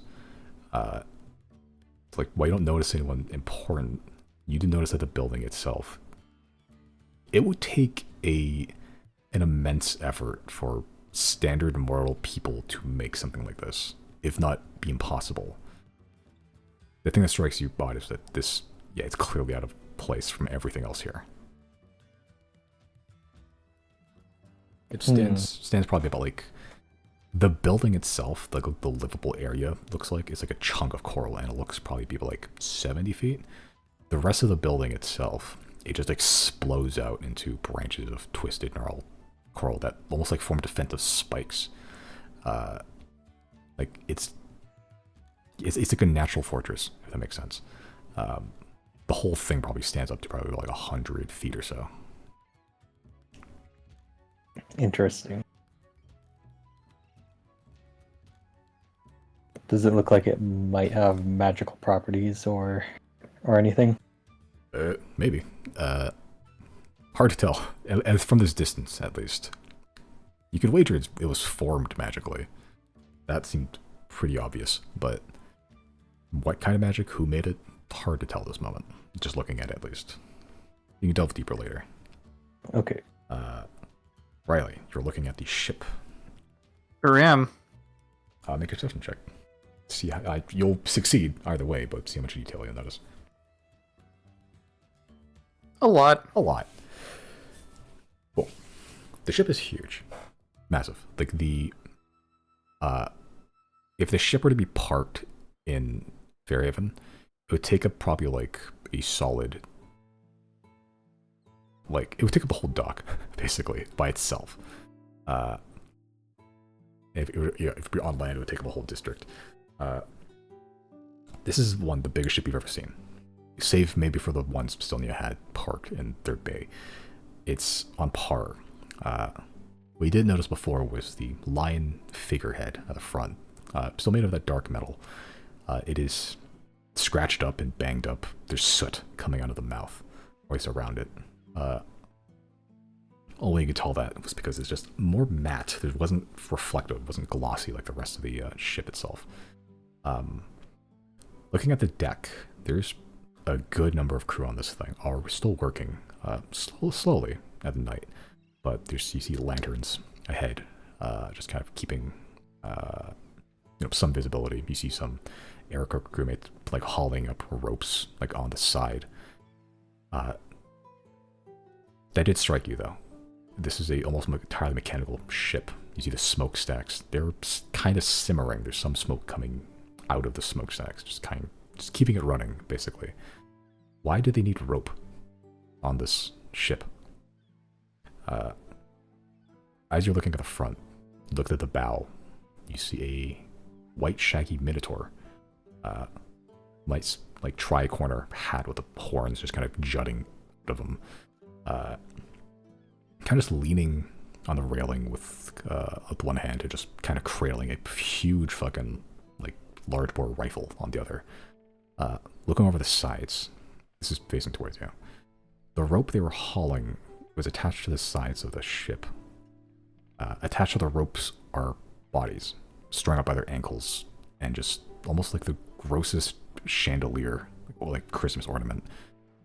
Just there's a string of corpses, some of them fresh, some of them old, around the I would say front third of the ship that wrapped below the lion's neck, almost like a grotesque necklace. Some of them have turned skeleton already, some of them are desiccated, some of them are in the midst of rotting, some of them look fresh enough that they may have been put there today. And wasn't the ship or like the crew known as like the corpse something? The corpse canvas. That's the one. Checks out. You see the White Minotaur is just overseeing the process. You can see that most of the ship is like a dull black, except the front third, where it's almost like this rust red. Not quite rust, like actually rusty, but it is like this almost like stain from repeated blood impacts. This grotesque, dripping motif on the front. Yeah. As you said, you have discovered why it's called the corpse canvas. Is this real distance? Oh, I just didn't put your things up. You guys are where Georgia would be. Is this real distance? Give or take, actually, yeah. Interesting. Yeah, you could. Shit, I think that's just barely out of range of some of my shit. Yeah, no, that's not what I was thinking of. What are you doing? I wanted to control water. Let's see if I can capsize this thing. There's a moment in Critical Role where Matt Mercer made an entire sea battle system, and then one of the players completely circumvented it by capsizing a ship to control water. Yep, I mean, if the tool is there, right? If the tool's there, hey, I'm not going to knock you for it. My range is a little bit short, though. And he's got a fucking rifle that he's... Where is he looking? You said he's looking our direction? He is not quite looking... Kind of. Directionally, He's facing your direction, maybe off by a couple degrees, but he's not looking at you. He's looking down. So Okay. he's like full frontal, but not looking directly at the tower. I see. So his vision is like in here then. Give or take, yeah. Hmm.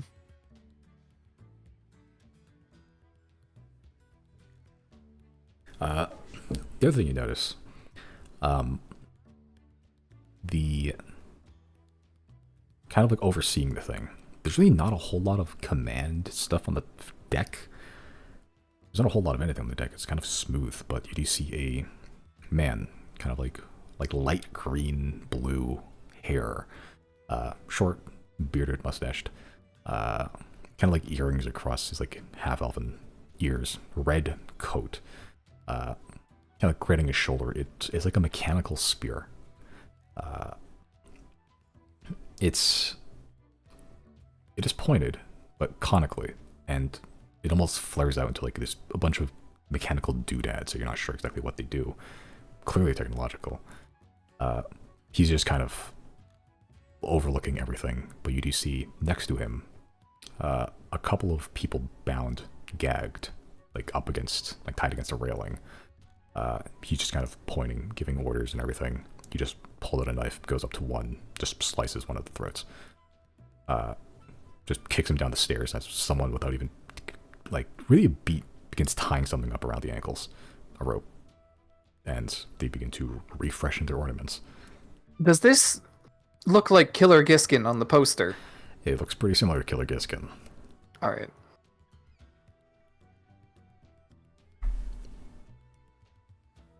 Yeah, you don't see the twins because we just saw them. Yeah, and they're probably like I could probably just look down and they're probably like around here-ish. Yeah, they look like they're honestly heading back towards the ship, but they're not there yet. Yeah. Not even close. But so like I'll turn 10 to minutes. Zero and I'll be like, so Giskin and his crew are there right now. Plus the mages are on their way back. Do we even really need to stake out? Well, I think at this point the only other reason to wait was because we were told by Bruce that during the daytime, several of his crew, maybe not the big ones we have to worry about, but the smaller manpower, leaves for the day. Are there other ships docked right now? Oh yeah, like not all of them are docked, but like a lot. So I think his selling pitch for doing it during the daytime was there would be less people to fight, but at nighttime we'd have the cover of dark on our side. Plus And I so- have control water, which I didn't even factor that into planning previous. Right, so previously I was like, I would rather have less players on the board because even if it's just commoner damage like I'm Yeah, seeing it that, does you know, matter. Yeah. it stacks. I mean, it adds up after time, and I just don't have to worry about that, especially because we have.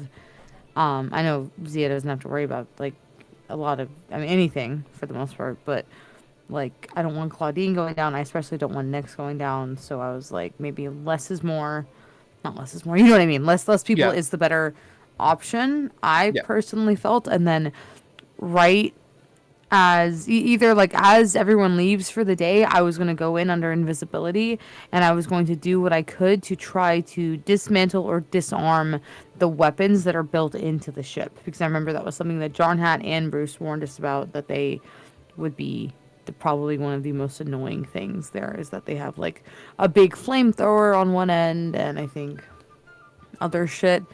So I don't know. I thought the point of staking out was to see what their schedule kind of looked like, but also to just wait it out to see when everyone would leave, and then also give us time to prepare to dismantle some of the other threats on the ship. So all we have to worry about is the hand-to-hand bullshit, because otherwise I think if we can make this fight as easy of a fight as possible, especially now knowing that all of these people have bounties on their heads, Right. I don't know if it would be worth more to bring them back alive.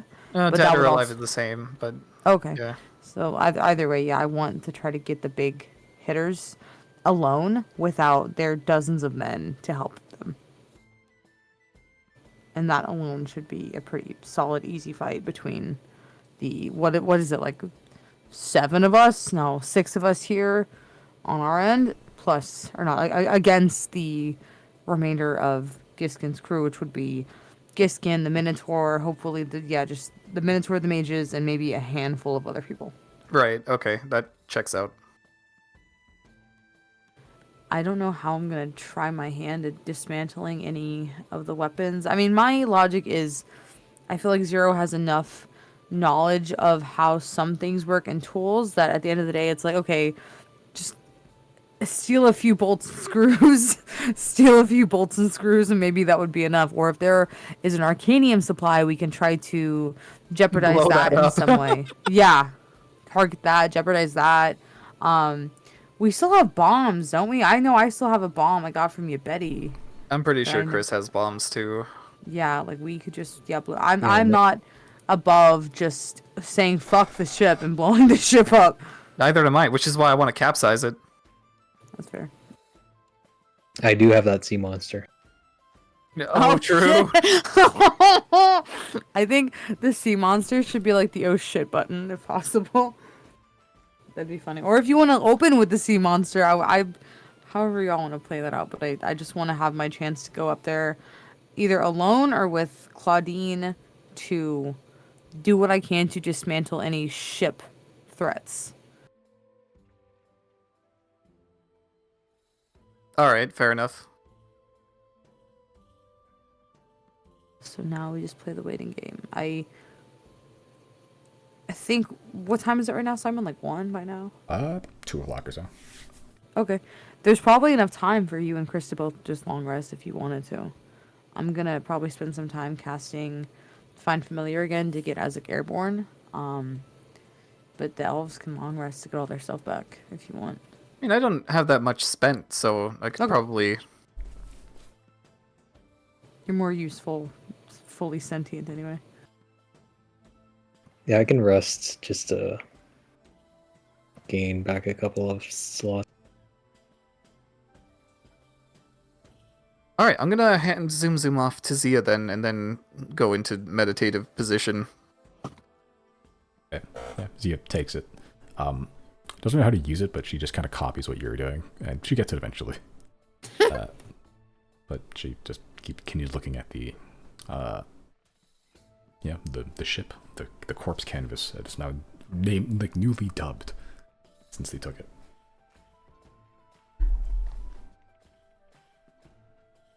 Okay. Yeah, the elves are taking a long rest. Zero. Are you guys doing anything up here? I don't know. I'm not good at perception. I'll cast Find Familiar again and get Isaac to be a hawk if possible.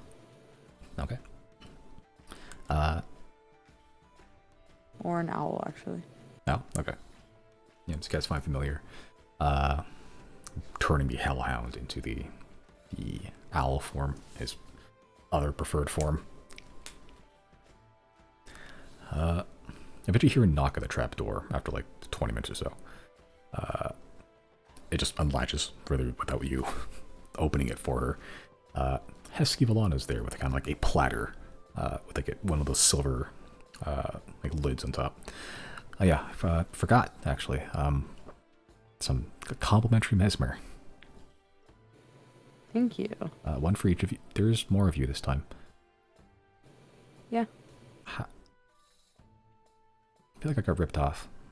Whatever, you paid. You guys want mesmer? We'll take it, sure, and I'll walk over and I'll gently put my hand out for the tray. Yeah, so you gets the tray. There's only 3 in there. Sorry for the other 2 that showed up.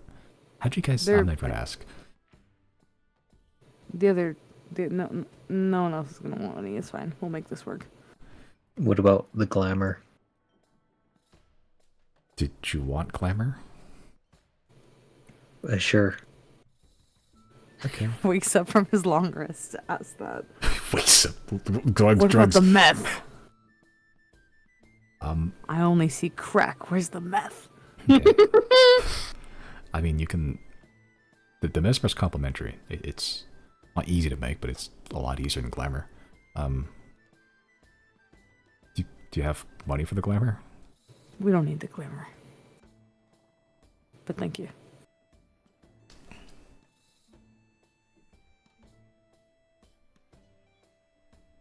Okay. Oh, just let me know if you need anything else. Yes, ma'am. Yeah, as she begins to close the hatch, she opens it again. Oh, sorry. There's some food as well, drink. She pulls up like another silver platter. Just, bread and cheeses. I'm pretty sure they're stolen, but, what isn't here? That's fair. Thank you, ma'am, and I will also take that tray. Okay. Yeah, she takes it. Just let me know if you need a refill for the mesmer. And don't fall off. We will try. Yeah, and she goes down the ladder again.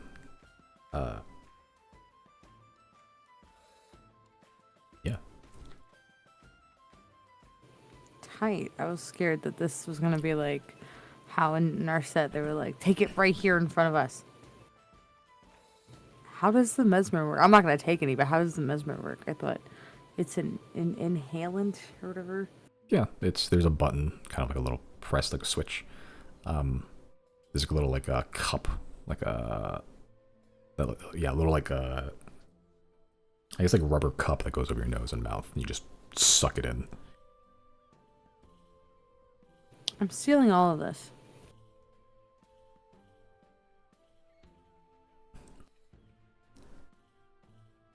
I'm not taking the food, but I am stealing the mesmer and the nose piece thing. Literally zero objection. There we go.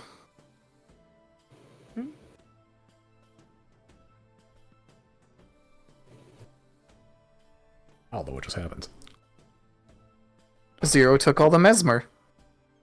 And nobody objected. Oh. Oh, because you said zero. I thought you were saying my name, zero. You meant no. No, yeah, I meant zilch, nada. Okay. Okay. Can I make an inside check when she brought the drugs up? Did Claudine or Nyx look excited about the drugs? You make an inside check for excitement for drugs. I just wanted to. I want to see what their expressions were when she offered us drugs. Claudine seemed pretty neutral about it. She seems to be, not really that, like, surprised about it. Nyx, not uncomfortable, but she was just kind of like, oh, alright. Like, the drug scene in like, Son isn't super huge. It's not non-existent. It just, wasn't the things that you guys were really stealing much. No, it's fine as long as neither of them looked excited. That's good. That's good. I'm gonna pocket everything and put my hands up and be like, I'm not taking this. It may be useful later. Nyx sort of holds out a hand. I could take it. No, it won't be necessary. She kind of looks towards one of the elves. We could just, test it out on them first. No. Riley will We need open a to. single eye. And who would you be referring to as them? Oh, you and Chris Ostimus over there. Ooh, not even trying to hide it. Okay. No. Well, I don't want any. You can test it on Chris if you like. I want someone to test glamour. If anyone does it, it can be you, and it can be after the fight. I'm gonna point to Claudine and Nyx like they're my kids, and I'm just gonna be like, no one's taking glamour. No one's taking mesmer. Claudine sort of looks at you. If I wanted to try mesmer, you couldn't really stop me from doing it. Okay, but I'd be very upset. My point still stands. What are you trying to prove?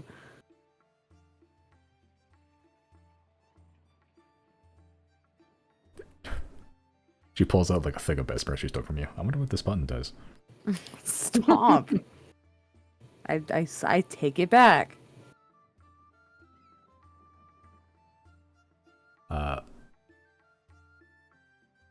Make an insight check, 0. You take the mesmer back. Man, I was rolling okay on insight. So. Okay. But any other final activities for the night? Nope, not for me. I guess just rest. Okay.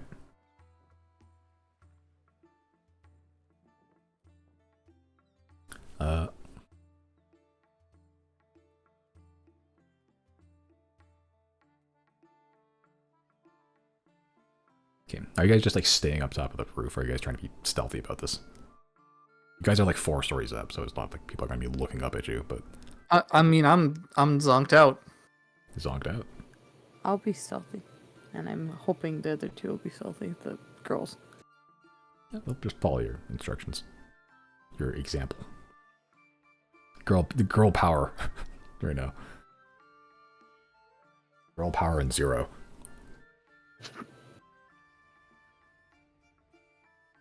Yeah, so when people say this is for the girls and the gays, can I be included in that? You know, this is for the girls, the gays, and 0? Thanks. Okay.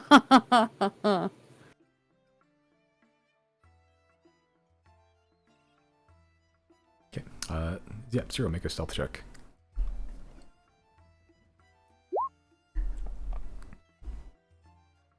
Also, if I may, can I insight or kind of glean any idea of what the vibe is between Claudine and Nyx thus far? Make an insight check. Hard to read. You gather that Claudine is still wary of Nyx to an extent. Nyx, you can't really get a good beat on right now. Nyx especially, hard to read.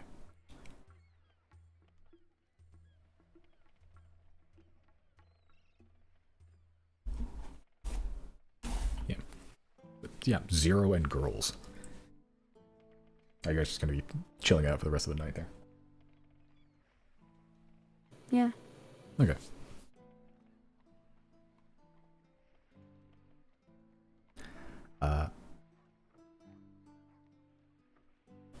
Eventually the day does come.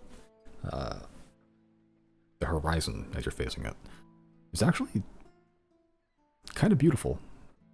Like, the elves actually wake up just in time to witness this, but the changing of the night to day, that peak purple-orange twilight, or I guess the reverse of twilight, dawn, I suppose.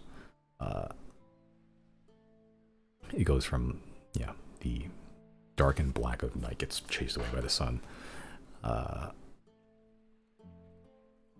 The moment that happens, actually, you all can witness it, but Nyx kind of just stands up fully, kind of holds the dagger like flat to the chest, just kind of like close her eyes and just almost looks to be like praying as this transition happens.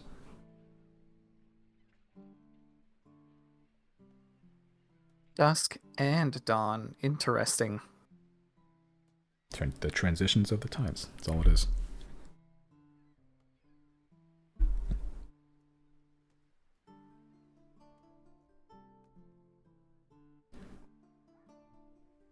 So how's the situation on the ship looking then?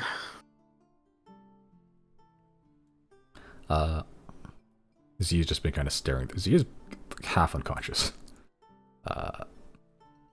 Like, she was trying to stay up, but just got bored. So she's kind of just resting on the, like, one of the roof. Obviously roof tiles. There's no tiles here. She's kind of just laying her body on just like flat against the roof and just semi-drooling. But as y'all wake up and say something, she just kind of jolts awake. Riley will take Zoom and be like, he'll like make the closing eyes motion with his hand and just be like, you rest more now. She just kind of shakes her head and also shaking off the sleep and like stretching a little bit. Fight time.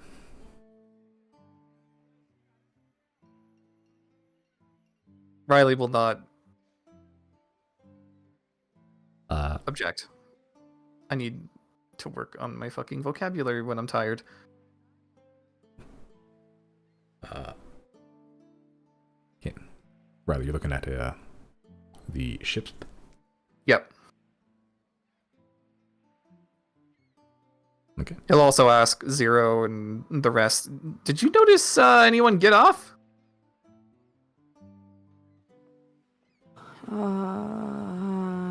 I have not been paying that much attention. Nyx kind of looks down an alleyway. I mean, those two have been going at it for about 2 hours. Is it the twins?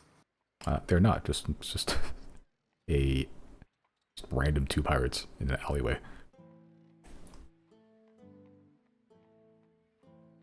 No, I meant leaving the ship. Oh, Wait, who said that, Claudine? Nyx. Oh boy. But none of you looking at the ship. I can't really glean much of anything from here, dude. Was anyone looking at the palace? I thought Zia was supposed to be doing that. What? No, I had Zia looking at the ship. Oh. Well, I suppose I'll ask Zia then. Time to cast tongues on her. What did you see? Did you see any of them leave? When I saw this, the blue and orange one go back on with, the small one and the large one that came out with them.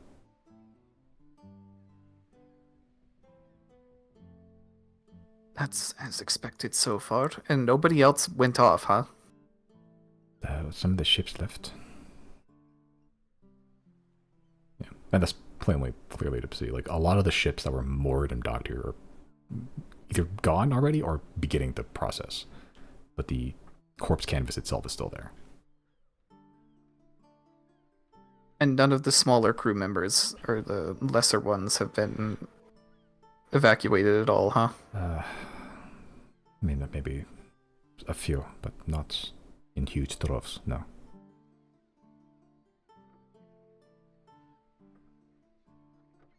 We wait longer, and so, get some more rest. It's not fight time yet.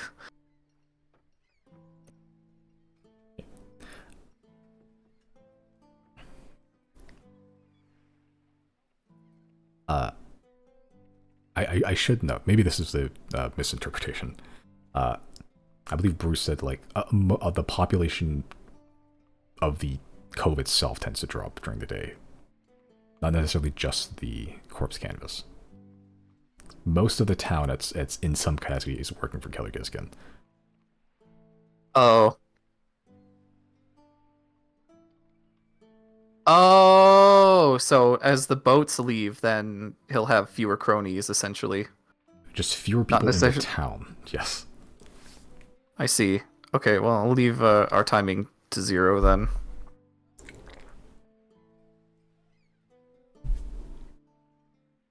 Well, now that we saw that the 2 mages were occupied around this hour, maybe we can count on them.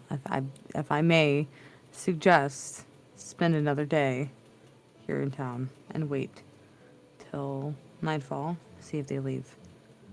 Because I would imagine it would take them some time to get word of an attack and make it back to the ship, that we may be able to hold off the crew without them being there.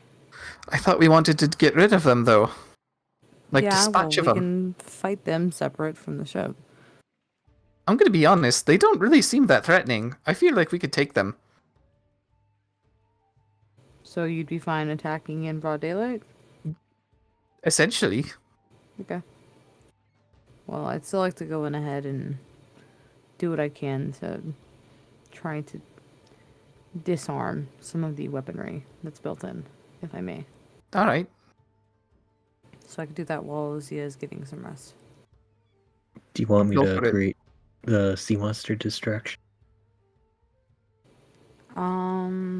While I'm up there, maybe. How long do you think it would take them to kill something like that? I honestly don't know what the sea monster is. What do you have? Riley, do you know what it is? Does Riley know? Was it the thing that had the huge rock on it? Yeah. I think it's some sort of large hermit crab. Hermit. Ermit. I think. I don't know. I didn't really get a good look at it. I just saw its shell. It was very stiff, rocky. Okay. I'll go up to the ship under invisibility. Then I will give a signal. I'll leave Azek with you. And when I'm ready for you guys to begin, I will summon Azek back to me so he'll disappear. And then from a safe distance, Kirsty, yes, sure, you can summon your sea monster, and I will begin doing what I can to disarm some of the weaponry. Okay. Sounds good to me then. And I'm going to turn to Vinix, and I'm going to ask her, may I burden you with getting in the ball again?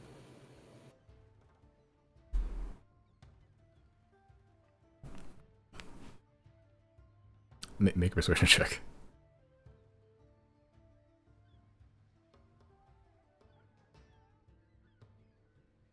You're going on a stealth mission?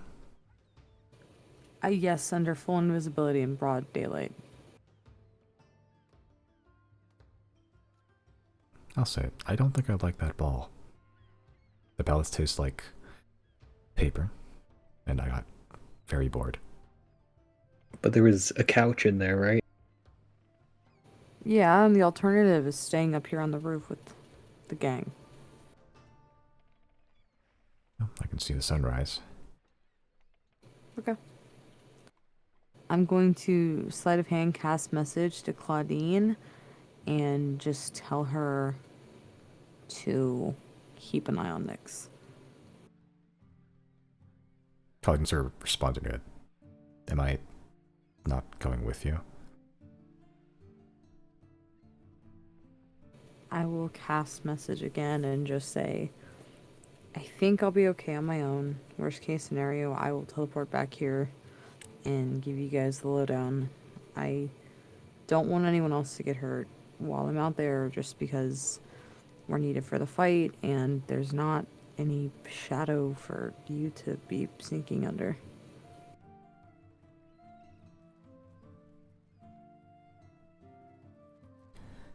All right.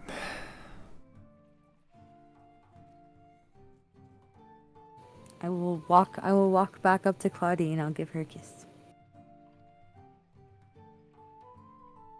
Nice. Give Claudine a little peck. Vanek's just staring at you all. Can I insight check that? You can insight check. Hard to read. God, hate it here. Okay. But you climb down the tower. I turn invisible and then I climb down the tower. Okay. Do you want to climb down the Claudine, or do you want to use the stairs like a regular people? I'll go down the stairs. Okay. As you knock, you kind of hear it shuffling for a little bit. You see a very tired, haggard-looking Hesk Iolana. Just open up the hatch. It looks like she's in her pajamas. Like one shoulders are just kind of off. Good morning.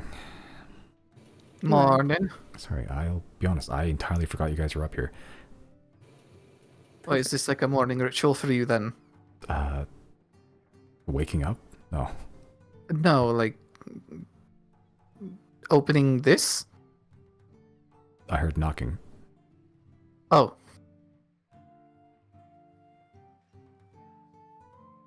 I'd like to come down. Sure, yeah. I guess I was planning to offer you breakfast, but I think I forgot. So, you could have some of my coffee and sandwich. That's all right. I'm gonna turn to the gang and be like, "Do y'all need food yet?"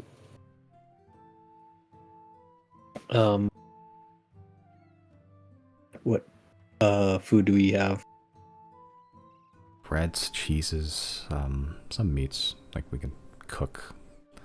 There's a good stew. I think I'll have the stew. Okay. yeah, I'm good with just about anything. All right. But the three of you ladies. Yeah, Connie goes, I'll take the, I'll have some of that sandwich. Fenix doesn't say anything. Zia just goes, fish? Yeah, we can do fish. Alright, be right back. You can come with me. I'll let the, Tommy know to let you down. Okay. And you're immediately back in the acetone-filled room. It's a little less sour tasting. It hasn't been going. But the aroma is still there. But eventually you find your way back down the what's it called? Stairwell. You see Gale, the air cooker, is still there, currently in the midst of rifling through the unconscious members' pockets. Good evening, sir. I hope your night was well stayed. Sure was. I heard you were resting on the roof. I'm gonna put 5 gold on the table and be like, "You didn't hear anything." Heard what? That's right. That's right. In fact, who are you? Absolutely. Love this place.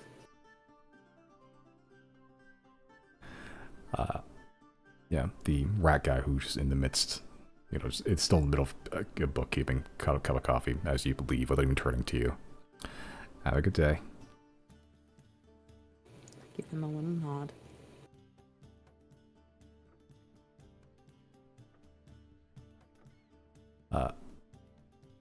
The Arcroca, like as you're leaving, just like turns to the rat man. Wait, did you say something? Just saying goodbyes. To who? No one walked out that door. But you begin heading towards the corpse canvas. Ironically, less populated now that it's daytime, with people out raiding and pillaging. What's that, Chris? I was gonna say, could I do my or explain my route where I'm gonna summon the thing? Your route? Yeah, kind of like where I want to swim to, because I was thinking about He's gonna swim. I was thinking about going on the docks here, Okay. and then going in and then swimming on this side of the ship, and then just waiting for the signal. Okay, you're gonna swim, or you're waiting the monster gonna swim? I'm gonna swim and then I'll release it there. Okay. You start wading in the water. Yeah. Okay. Okay, so you also come down. You want to fly down, or you want to take the stairs? Save your spell slots. I'll take the stairs with everyone. But before we kind of split off, I'll cast water breathing on everyone just in case. Okay. Yeah, good call. I should know. Is everyone coming down, or are you guys staying on the roof for Overwatch?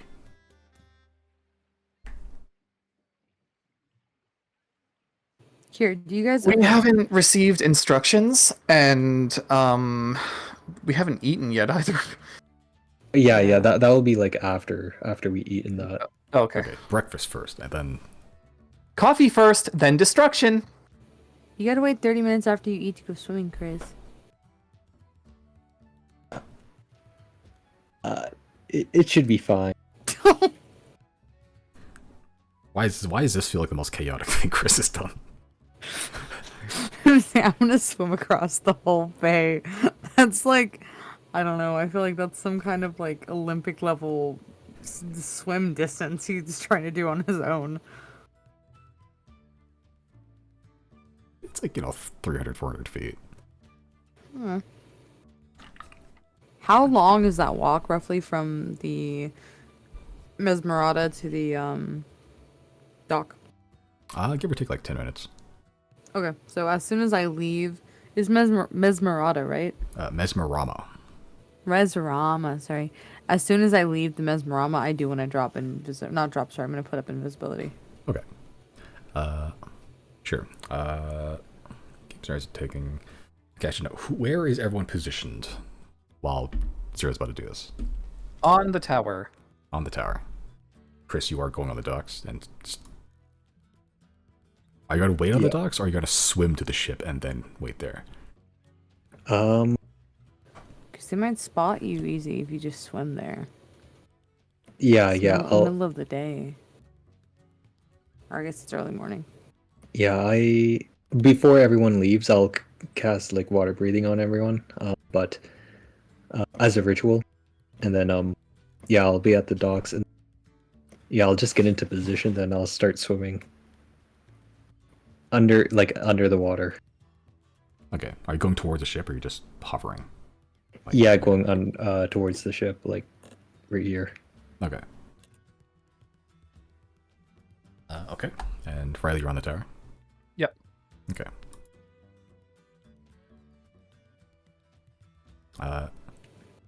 Nyx is going to also leave, I think. Oh. And under Zero's instruction, Corlidian will follow her.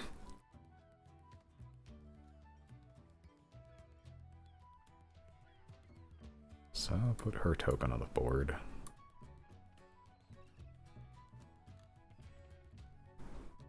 Ooh. Followed by Claudine's.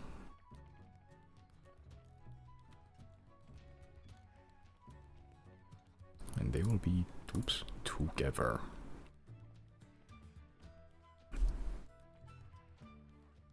Yep, leaving you, Riley, the one with the most perception and probably the most useful vantage point for you now, on top of the tower.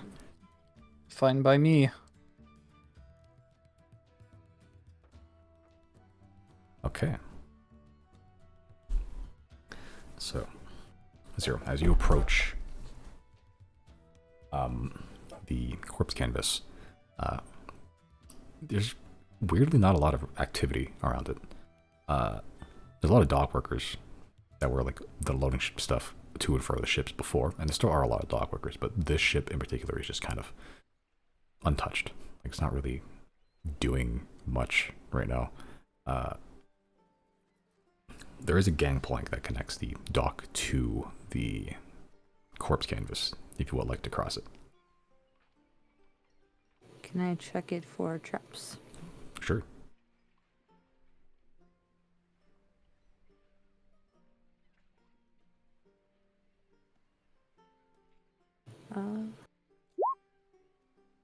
Okay.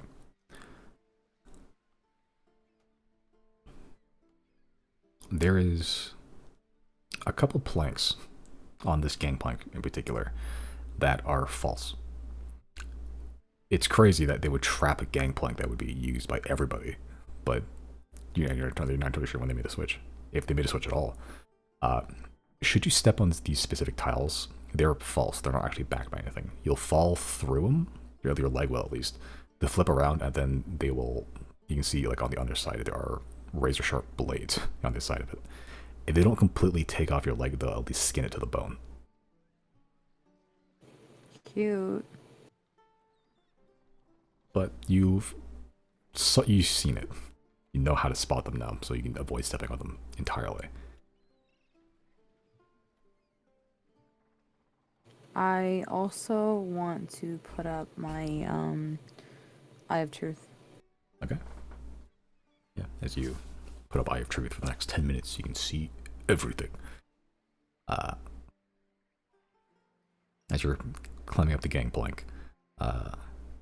It's near the bow of the ship, the front third at least, and you see that row of corpses hung up by their ankles.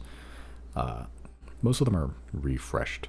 You see two familiar ones, a kind of gnomish man and an orcish man. The same two that were with the twins last night. Oh my god. One of them seemed to be partially burned. The gnome was like slightly charred. The other one is missing the arms from the elbows.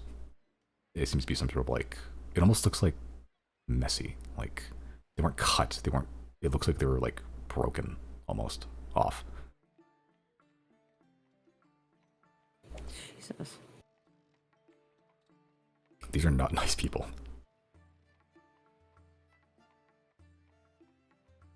Okay. But you climb up the gangplank as the footfalls of wood turn into footfalls of metal, hollow clanging, but soft as you adjust your footsteps to avoid as make as little noise as possible. Your Operation Kill the Corpse Canvas is a go. Yeah, we'll pick it up there next time. Let's go. Kill Killer And how- Giskin.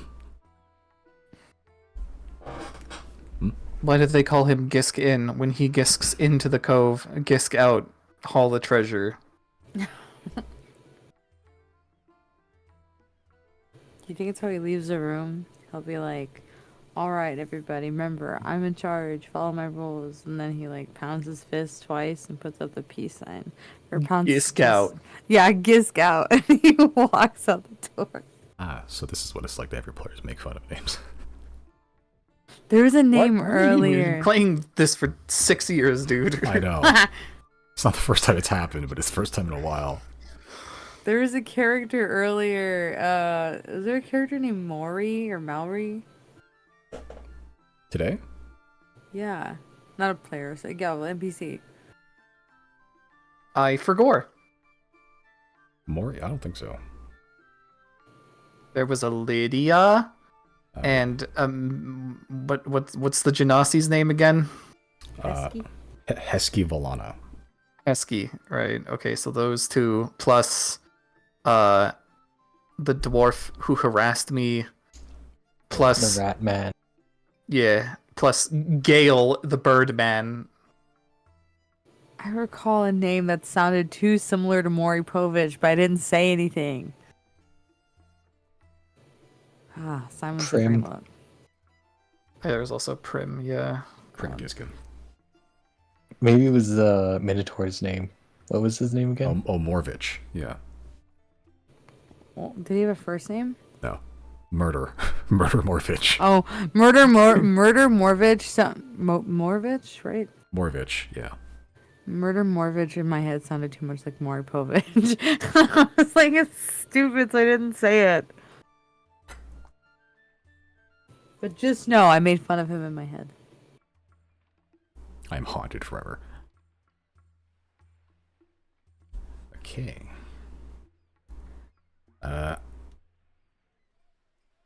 Experience points. 3,000 for everyone. Yeah, okay. Yeah, okay. That'll do it. Operation Snake Eater.